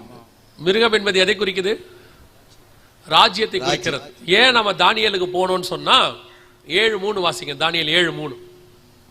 அப்பொழுது வெவ்வேறு ரூபமுள்ள 4 பெரிய மிருகங்கள் சமுத்திரத்திலிருந்து எழும்பின. சமுத்திரத்திலிருந்து மிருகம் வருகிறது என்றால் ஒரு ராஜ்யம் எழும்பி வருகிறதுன்னு அர்த்தம். கடற்கரை மணல் என்றால் இஸ்ரவேல் புத்திரர்னு அர்த்தம். இப்ப நீங்க யோவேல் 1:6 வாசிங்க பாப்போம். எண்ணி முடியாத ஒரு பலத்த ஜாதி என் தேசத்தின் மேல் வருகிறது. இதுதான் அங்க இருக்கு. இஸ்ரவேல் புத்திரருக்கு எதிராக ஒரு ராஜ்யம் எழும்பி வருங்கிறத தான் யோவேல் 1:6 சொன்னதை தான் 13:1 சொல்லியிருக்கிறாரு. அதுக்கான விளக்கத்தை தான் நீங்க பார்த்தீங்க. சரி, இந்த 1:6க்கும் 13:1க்கும் ஏன் கனெக்ட் பண்ணீங்க அப்படின்னு கேட்டீங்கன்னா அந்த 1:6 திருப்பி வாசிங்க பாப்போம். யோவேல். எண்ணி முடியாத ஒரு பலத்த ஜாதி என் தேசத்தின் மேல் வருகிறது. அதன் பற்கள் சிங்கத்தின் பற்கள், துஷ்ட சிங்கத்தின் கடவாய் பற்கள் அதற்கு உண்டு. இதுக்கும் 13:1க்கும் என்ன ஒத்துமைன்னு கேட்டீங்கன்னா வெளிப்படுத்தல் 13:2 வாசி. நான் கண்ட மிருகம் சிறுத்தையைப் போலிருந்தது. அதன் கால்கள் கரடியின் கால்களைப் போலவும் அதன் வாய் சிங்கத்தின் வாயைப் போலவும் இருந்தன. இதோடைய வாயும் அதோடைய வாயும் ஒன்றுதான். 1:6 13:2. கடைசியா இஸ்ரவேலுக்கு விரோதமா ஒரு அரசாங்கம் எழும்பி வரும். எந்த அரசாங்கம்னா அது இருக்கு பாருங்க. இதுதான் யூரோப்பியன் யூனியன். இது தனியா உங்களுக்கு எக்ஸ்பிளைன் பண்ணும். இந்த மாதிரி ஒவ்வொரு வசனமா எக்ஸ்பிளைன் பண்ணாதான் எப்படி இப்ப இருக்க யூரோப்பியன் யூனியனுக்கு இது ஒத்து போகுதுன்னு உங்களுக்கு சொல்லணும். ஆனா இப்ப நமக்கு அதுக்கு நேரம் இல்லை. இப்ப நம்ம இன்னைக்கு எடுத்த செய்தியை பார்க்கிறோம். ஸோ இப்போ நடக்கிற இஸ்ரேல் ஈரானிய யுத்தம் 3ஆம் உலக யுத்தமாக மாறி அதன் முடிவில் இந்த சாம்ராஜ்யம் எழும்பி வரும். இது உலக வல்லரசாக மாறும். இப்போ இருக்கிற அமெரிக்காவுக்கு பதிலாக அமெரிக்கா வீழ்ச்சி அடையும் அப்படின்னு கிட்டத்தட்ட ஒரு 20 வருஷமா வசனத்திலிருந்து நாங்கள் சொல்லிக்கிட்டு இருக்கிறோம். இன்னைக்கு காலையில் ரஷ்யாவும் சைனாவும் சேர்ந்து புது கரன்சி உருவானதுனால அமெரிக்கா வீழ்ச்சி அடைகிறதுன்னு நியூஸே போட்டான். அமெரிக்கா வீழ்ச்சி அடையுது. அது விழுந்தாதான் இது வரணும். ஆண்டவர் சொன்ன கடைசி சாம்ராஜ்யம் அந்தி கிறிஸ்துவின் சாம்ராஜ்யம் எழும்புறதுக்கான எல்லா வேலையும் நடைபெற்று கொண்டிருக்கிறது. எரேமியா நேபுகாத் நேச்சார் வருவார்னு சொன்ன மாதிரி தான் உங்ககிட்ட சொல்லிக்கிட்டு இருக்கிறோம். சிதேக்கியா ராஜா கேட்ட மாதிரி கதை கேட்ட மாதிரி கேட்காதீங்க. ஏதோ சும்மா கதை விடுறாங்கன்னு நினைச்சுக்காதீங்க. ஒவ்வொரு சம்பவமும் வேதத்தில் உள்ளதுதான் நிறைவேறி கொண்டிருக்கிறது. ஆண்டவர் சொன்ன வார்த்தைகளில் ஒன்றும் ஒளிந்து போகாது. கர்த்தர் சொன்னபடி துல்லியமாய் எல்லா தீர்க்க தரிசனங்களும் நிறைவேற தொடங்கிவிட்டது. இனி காலம் செல்லாது. இன்னும் அதே மாதிரி உட்கார்ந்துருந்தீங்கன்னா உங்க நிலைமை தான் கஷ்டம். உங்களுக்கு இதை அறிவிக்க கர்த்தர் சித்தம் கொண்டபடினாலே இந்த நாளிலே கர்த்தர் உங்களுக்கு அறிவித்துக் கொண்டிருக்கிறார். அல்லேலூயா. இப்ப இந்த 1:6 யோவேல்ல சொன்ன 1:6, எண்ணி முடியாத பலத்த ஜாதி ஒன்று எழும்ப போகுது. ஏன் எண்ணி முடியாத பலத்த ஜாதி தெரியுமா? இவங்க கூட்டமைப்புல 28 நாடு இருக்குது. ஐரோப்பாவில் இருக்கிற 28 நாடு இருக்கு. இன்னும் சில நாடுகள்லாம் ஜாயின் பண்றதுக்கு சைன் பண்ணிட்டு இருக்கிறாங்க. உலக மக்கள் தொகையில 3/2 மடங்கு இவங்க கிட்ட போயிடுவாங்க. அந்த அளவுக்கு எண்ணி முடியாத பலத்த ஜாதியை அவங்க உருவாகிட்டு இருக்கிறாங்க. ஆண்டவர் சொன்னபடி யோவேல் 1:6 இனி நடக்கும். நம் கண்களுக்கு முன்பாக கர்த்தர் சொன்ன தீர்க்க தரிசனம் துல்லியமாய் நடக்கும். இந்த காலகட்டத்தில் மிக முக்கியமான ஒரு அறிவிப்பை ஆண்டவர் சொல்றார். என்ன எச்சரிப்பு கொடுக்கிறார். யோவேல் 1:15 வாசிங்க. யோவேல் 1:15. அந்த நாளின் நிமித்தம் ஐயோ, கர்த்தருடைய நாள் சமீபமாய் இருக்கிறது, அது சங்காரம் போல சர்வ வல்லவரிடத்திலிருந்து வருகிறது. அந்த நாளின் நிமித்தம் என்ன வரப்போகிறது? இல்ல, என்ன நாள் வரப்போகுது? கர்த்தருடைய நாள் வரப்போகிறது, சமீபமாய் இருக்கிறது அப்படின்னு இருக்கிறது. கர்த்தருடைய நாள்னா என்ன? கர்த்தருடைய நாள் என்றால் நீங்கள் நினைக்கிற ரகசிய வருகை இல்லை. நல்லா தெரிஞ்சுக்கொள்ளுங்க. கர்த்தருடைய நாள் என்றால் நீங்கள் நானும் நினைக்கிற ரகசிய வருகை இல்லை. ஏன்னா கர்த்தருடைய நாளை குறித்து வேதம் தெளிவா சொல்லுது. 2 பேதுருவின் புஸ்தகம் 3ஆம் அதிகாரம் 10வது வசனத்தை வாசிங்க. 2 பேதுரு 3:10 வாசிங்க. கர்த்தருடைய நாள் இரவிலே திருடன் வருகிற விதமாய் வரும். அப்பொழுது வானங்கள் மடமடவென்று அகன்று போம், பூதங்கள் வந்து உருகிப்போம். அப்போ திருடனை போல வர்றது ரகசிய வருகையா பகிரங்க வருகையான்னு கேட்டா நாம ரகசிய வருகைன்னு சொல்லுவோம். ஆனா வாசிங்க, வெளிப்படுத்தின விசேஷம் 16ஆம் அதிகாரம் 15வது வசனத்தை வாசிங்க.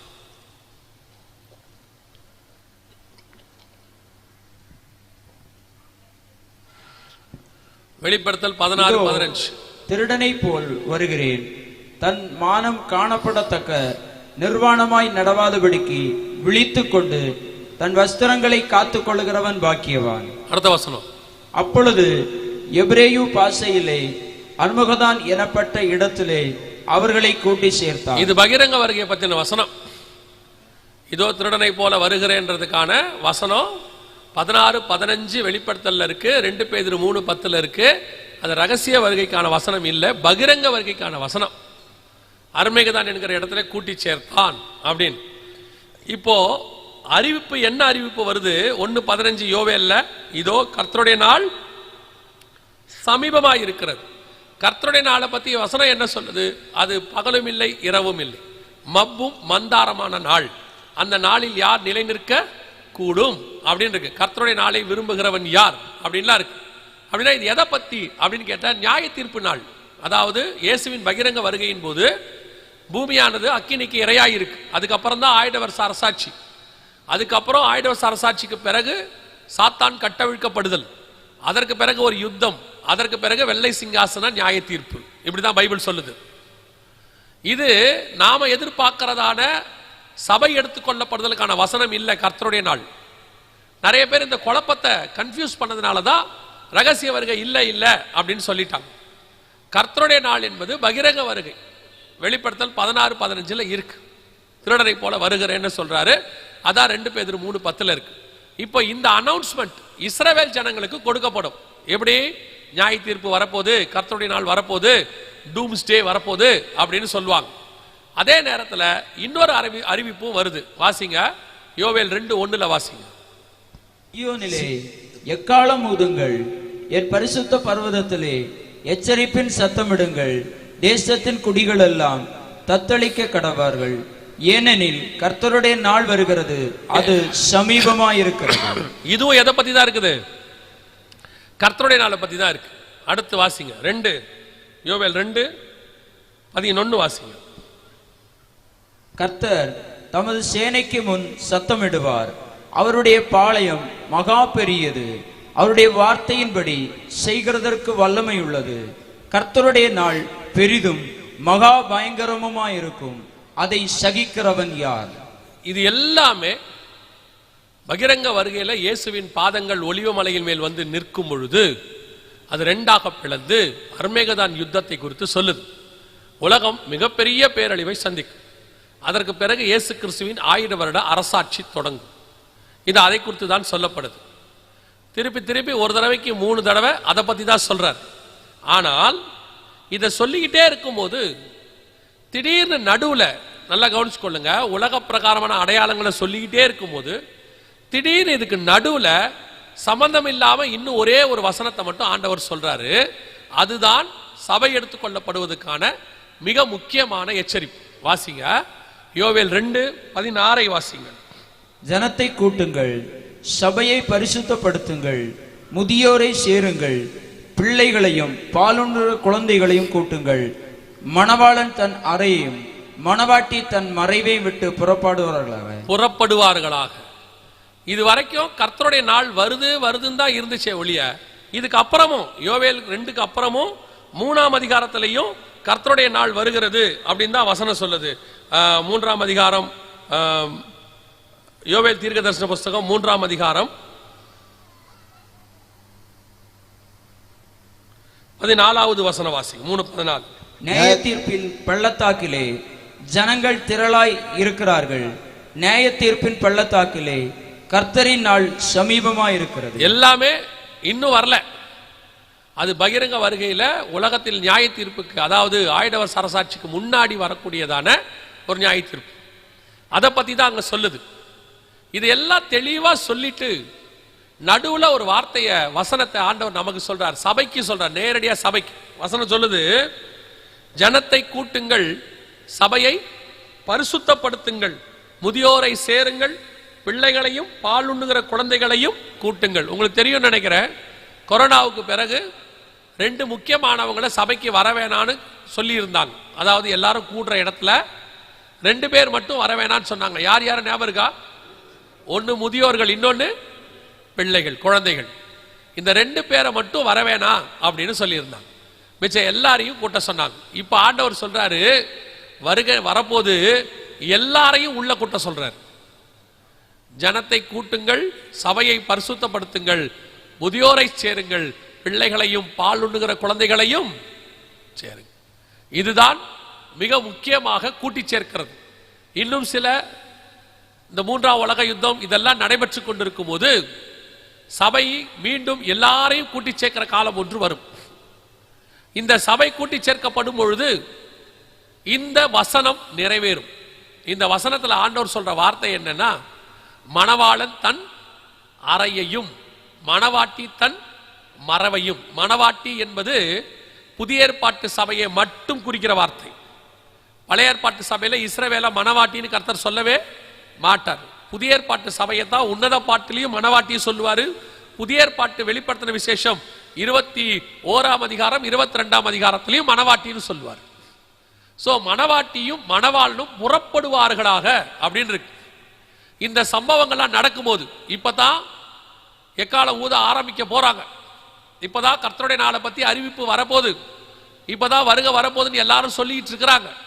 இந்த நாள்ல தான் வசனம் தெளிவா சொல்லுது, மணவாளன் தன் அறையையும். மணவாளன் அறை அப்படின்றத எதுக்கு அர்த்தம்னா, பிதாவோட வலது பாரசத்துல யார் உட்கார்ந்து இருக்கிறா?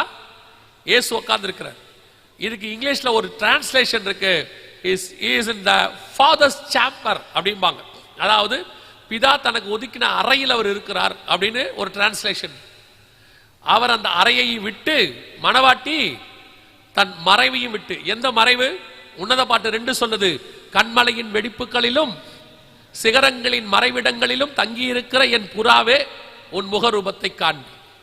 மணவாளன் அவருடைய பிதாவினுடைய வலது பார்சத்திலிருந்து புறப்பட, மணவாட்டி கண்மலையின் வெடிப்பிலிருந்து புறப்பட, கர்த்தரோடு கூட மணவாட்டி புறப்பட்டு மத்திய ஆகாயத்திலே சந்திக்கும்படி போகிறாள். மிக தெளிவாக இருக்கு எல்லா தீர்க்க தரிசனமும். புதிய ஏற்பாட்டிலேயே நம்ம போல எல்லா பழைய ஏற்பாட்டிலேயே சொல்லி வச்சிருக்காரு அழகா. சபையின் காலத்தை கர்த்தர் மிக தெளிவாக சொல்லி வச்சிருக்கிறார். இப்போ மீண்டும் சபை கூட்டப்பட்டிருக்கிறது. 2:16 யோவேல் எதுக்கு சொல்லுது? ஜனத்தை கூட்டுங்கள். எதுக்காக? இனி ஜனங்கள் கூட்டப்பட்டது எதுக்காக? சபையை பரிசுத்தப்படுத்துங்கள். இதுக்கு தான் சபை கூடியிருக்கு.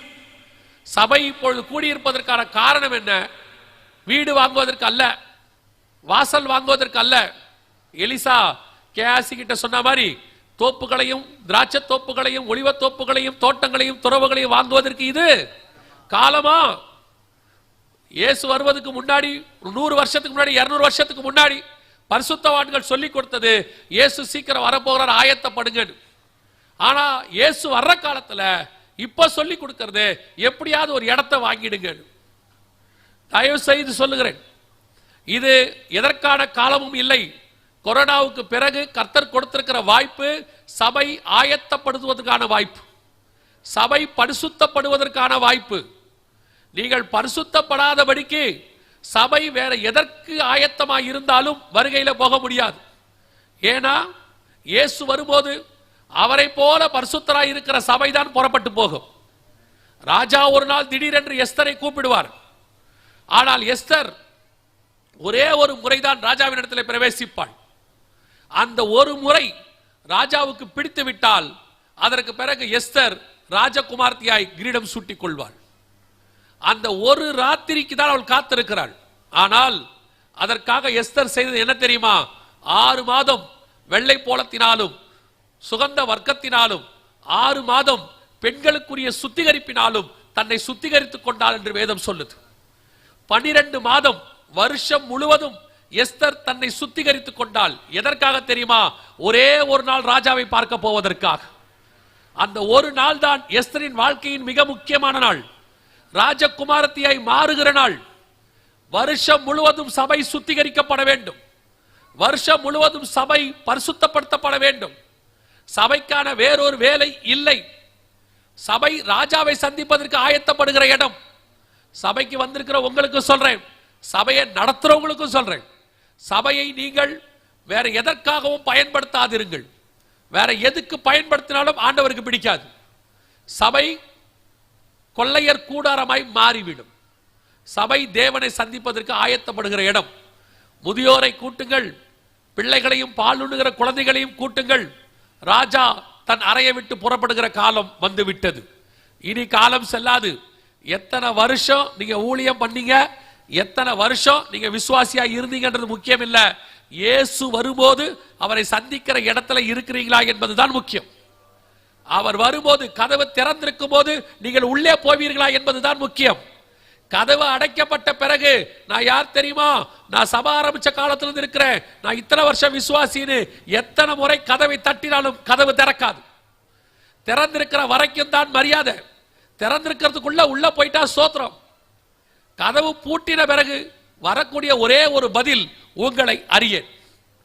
இப்ப நாம அந்த இடத்துல தான் நிக்கிறோம். எந்த நிமிஷமும் கர்த்தருடைய வருகை வரப்போகுது. நம் கண்களுக்கு முன்பாக கடைசி யுத்தம் ஆரம்பிக்க, சபைக்கு முன்னாடி உள்ள கடைசி யுத்தம் ஆரம்பிச்சிருச்சு. இதான் இஸ்ரவேலுடைய மிக முக்கியமான யுத்தம். இதை குறித்து நாம் கர்த்தருக்கு சித்தமானால் பார்ப்போம். ஆனால் ஒன்று மட்டும் நிச்சயம், கண்டிப்பாக இனி காலம் செல்லாது. எப்ப வேணாலும் மனுஷகுமாரன் வருவார், வெளிப்படுவார். திடீரென்று ஒரு நாளிலே நாம் மறுரூபமாக்கப்படுவோம். ஒரு இமை பொழுதிலே அவரை சந்திக்கும்படி புறப்பட்டு போக போகிறோம். அவர் சொன்ன இத்தனை விஷயங்களும் துல்லியமாய் நடக்க போகிறது என்றால் அவர் வருவேன் என்ற வாக்கு தத்தமும் துல்லியமாய் நடக்க போகிறது. அப்ப நம்ம ஆயத்தமா இருக்கிறோமா? இதுதான் ரொம்ப முக்கியம். வெறும் கேட்கறதுனால மட்டும் வருகையில போயிட முடியும்னு அர்த்தம் இல்ல. வெறும் நான் ஒரு ஐபிசிலையோ ஐபிஐலையோ ஏசிலையோ ஏஜிலையோ ஏதோ ஒன்றுல நான் மெம்பரா இருக்கிறேன்றது மட்டும் முக்கியம் இல்ல. சபைக்கு எவ்வளவு பேர் வரீங்கன்றது முக்கியம் இல்ல, சபையிலிருந்து எவ்வளவு பேர் பரலோகத்துக்கு வரீங்கன்றது தான் முக்கியம். நிறைய பேர் நினைச்சிட்டு இருக்கிறாங்க சர்ச்சுக்குள்ள போயிட்டா கண்டிப்பா பரலோகத்துக்கு போயிடலான்னு. ஒரு இடத்துல கூட பைபிள் அப்படி இல்ல. இயேசு கூட இருந்தவன்லயே ஒருத்தன் போயிட்டான் நரகத்துக்கு. சபைக்குள்ள இருக்கிறதுனால பரலோகத்துக்கு போயிடலாம் அர்த்தம் இல்ல. ஆனா சபை கூடி வருவதில் விட்டுவிடக் கூடாது, கண்டிப்பா வரணும். இங்கே சொல்லிக் கொடுக்கிறவைகளுக்கு நீங்கள் செவி சாய்க்கணும். நீங்கள் சொல்லிக் கொடுக்கிறவைகளுக்கு நீங்கள் அபியாசப்படுத்தணும். அதுதான் உங்களை பரலோகத்துக்கு கொண்டு போய் சேர்க்கும். சொல்லிக் கொடுக்கிறவர்களுக்கு சொல்றேன், இது கடைசி 1 மணி நேர வேலை. இந்த 1 மணி நேரமும் கர்த்தருக்கென்று வேலை பாருங்க. உங்களை நியாய தீர்க்க போகிறது விசுவாசிகள் இல்லை, உங்களை போஷிக்கிறதும் விசுவாசிகள் இல்லை. நாம் கோலும் கையுமாய் இந்த ஊழியத்துக்கு வந்தபோது நம்மை போஷித்தது கர்த்தர். நம்ம யாருன்னே தெரியாத போது நம்மளை தூக்கி பிடித்தது கர்த்தர். நம்முடைய காலங்கள் அவருடைய கரத்திலே வரையப்பட்டிருக்கிறது. விசுவாசிகளுக்காக அவங்க கொடுக்கறாங்கன்றதுக்காக அவங்க செய்யக்கூடிய பாவங்களை தப்பிதங்களை சொல்லாமல் இருப்போமானால் நியாய தீர்ப்புக்கு தப்பிக்க முடியாது. உள்ளதை உள்ளதென்றும் இல்லதை இல்லதென்றும் சொல்லுங்கள். மிஞ்சினது பாவமாக இருக்கும். கர்த்தர் நம்ம கிட்ட கொடுத்தது ஒன்னே ஒண்ணுதான், சத்தியத்தை சத்தியம் என்று சொல்லணும், முகதாட்சியம் இல்லாம சொல்லணும், மிச்சத்தை பரலோகம் பார்த்துக்கொள்ளும். நம்மை அழைத்தவர் உண்மை உள்ளவர், ஒரு நாளும் நம்மை கைவிட மாட்டார். பூமியில் கிடைக்கக்கூடிய நாகமானின் சில வெள்ளி பணத்துக்காக, பிரதான ஆசாரியர் கொடுக்கக்கூடியதான சில வெள்ளி பணங்களுக்காக, பாலாக்கு கொடுக்கக்கூடிய ஆசீர்வாதங்களுக்காக, அல்லது அமலேக்கியரின் ஆடு மாடுகளுக்காக, அல்லது எரிகோவில கிடைக்கக்கூடிய சில விலை உயர்ந்த வஸ்திரங்களுக்காக உங்களை விற்று போடுவீர்களானால் நீங்கள் ஒரு நாள் மரித்து போகிற காலம் ஒன்று வரும். எல்லாவற்றையும் உதறி தள்ளிவிட்டு, மாம்சமான யாவற்றையும் உதறி தள்ளிவிட்டு, லாபமான அனைத்தையும் உதறி தள்ளிவிட்டு, இனி வரும் பலன் மேல் நோக்கமாகி தேவ ஜனங்களோடு கூட அநித்தியமான பாவ சந்தோஷங்களை தள்ளிவிட்டு தேவ ஜனங்களோடு துன்பத்தை அனுபவிக்க தெரிந்து கொள்ளுகிறவனைத்தான் கர்த்தர் உயர்த்தி மேலே வைக்க போகிறார். இன்னைக்கு உலகத்துக்கு ஒத்த வேஷம் தரிக்கிற சபைகள், உலகத்துக்கு ஒத்த வேஷம் தரிக்கிற ஊழியக்காரர்கள் தேவனுக்கு முன்பாக நிற்க முடியாது. வேணா மனுஷனுக்கு முன்னாடி உங்களை புகழோட நிற்க வைக்கலாம், மனுஷர்கள் உங்களை புகழலாம், ஆனால் பரலோகத்தில் இடம் கொடுக்கிறவர் ஒரே ஒருத்தர் தான் இருக்கிறார். அவர் தான் உங்களை கொண்டு போய் சேர்க்க போகிறவர். அவருக்கு உண்மையும் உத்தமமாயிருங்கள், காலம் மிக சமீபம். அல்லேலூயா. நாம் ஜெபிக்க போகிறோம். நாம் யாவரும் இருக்கிற இடத்துல எழுந்திருக்கலாம். நம்ம எல்லாம் எழுந்திருப்போம்.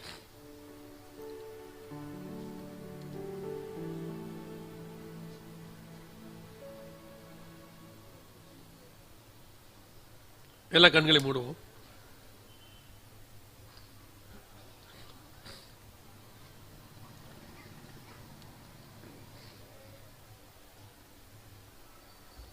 நாம் ஜெபிக்க போகிறோம். எல்லாரும் இருக்கிற இடத்துல ஒரு 5 நிமிஷம் மாத்திரம் நான் அதை ஜெபித்து போதகர் கையில் ஒப்படைக்கிறேன். அவர்கள் தொடர்ந்து நடத்துவார்கள். நம்ம எல்லா கண்களை மூடுவோம். இப்ப யாரும் எந்த வேலையும் செய்ய வேணாம். இசை வாசிக்கிறதுல இருந்து எல்லாருமே கண்களை மூடுவோம். இது உங்களுக்காக, நமக்காக நாம் ஜெபிக்க போகிற நேரம்.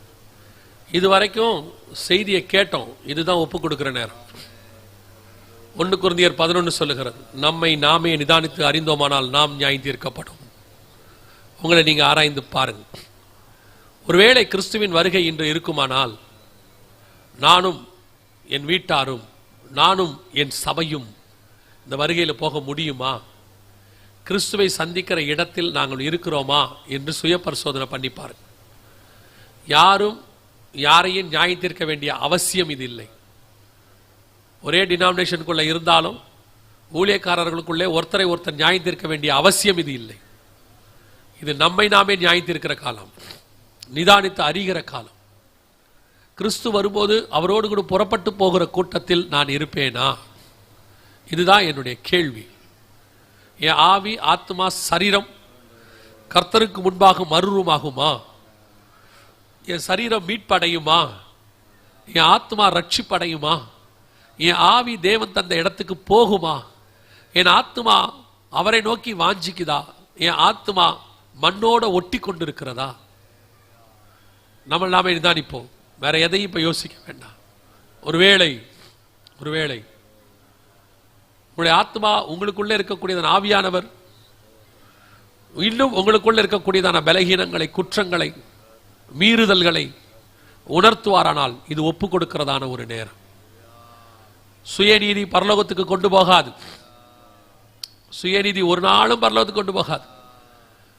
ஆதாமின் சுயநீதி அவனை மரணத்துக்கு நேராக நடத்திவிட்டது. சவுலின் சுயநீதி அவன் ராஜ்யபாரத்தை எடுத்து விட்டது. ஒரு நாளும் சுயநீதி நமக்கு மேன்மை பாராட்டாது.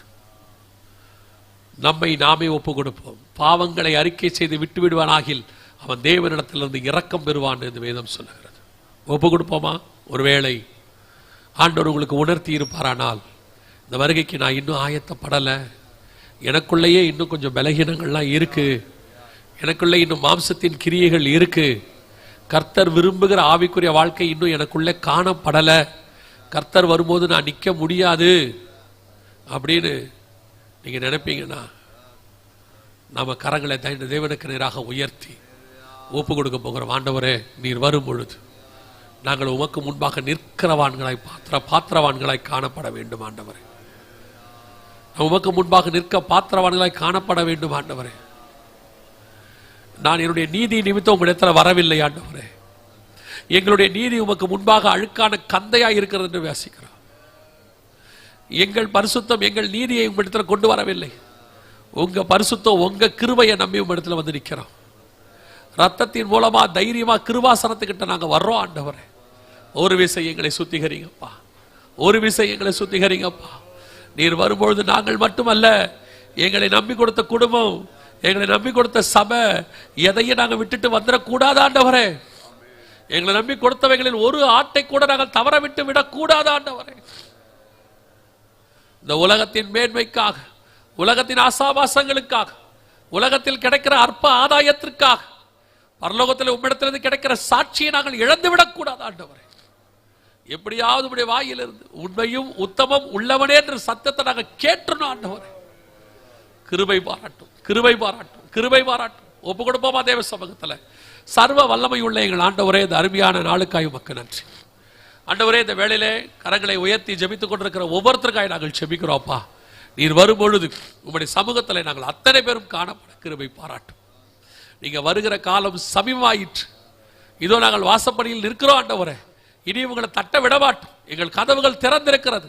நீர் வரும்பொழுதே நாங்கள் உமோடு கூட பிரவேசிப்போம் ஆண்டவரே. ஆவியும் மனவாட்டியும் வா என்கிற இடத்துல நாங்கள் நின்று கொண்டிருக்கிறோம் ஆண்டவரே. நீர் வரும்பொழுது அந்த இமை பொழுதை தவற விடாதபடி நாங்கள் உமோடு கூட பிரவேசிக்க கிருபை பாராட்டும். மகிமையுள்ள கரத்தில் எங்களை தாழ்த்துகிறோம். வருகை தாமதிக்குமானால் மாலையும் நாளையும் சந்திக்க எங்களுக்கு கிருபை தாரும். எங்கள் ஆண்டவர் இயேசுவின் நாமத்தில் பிதாவே.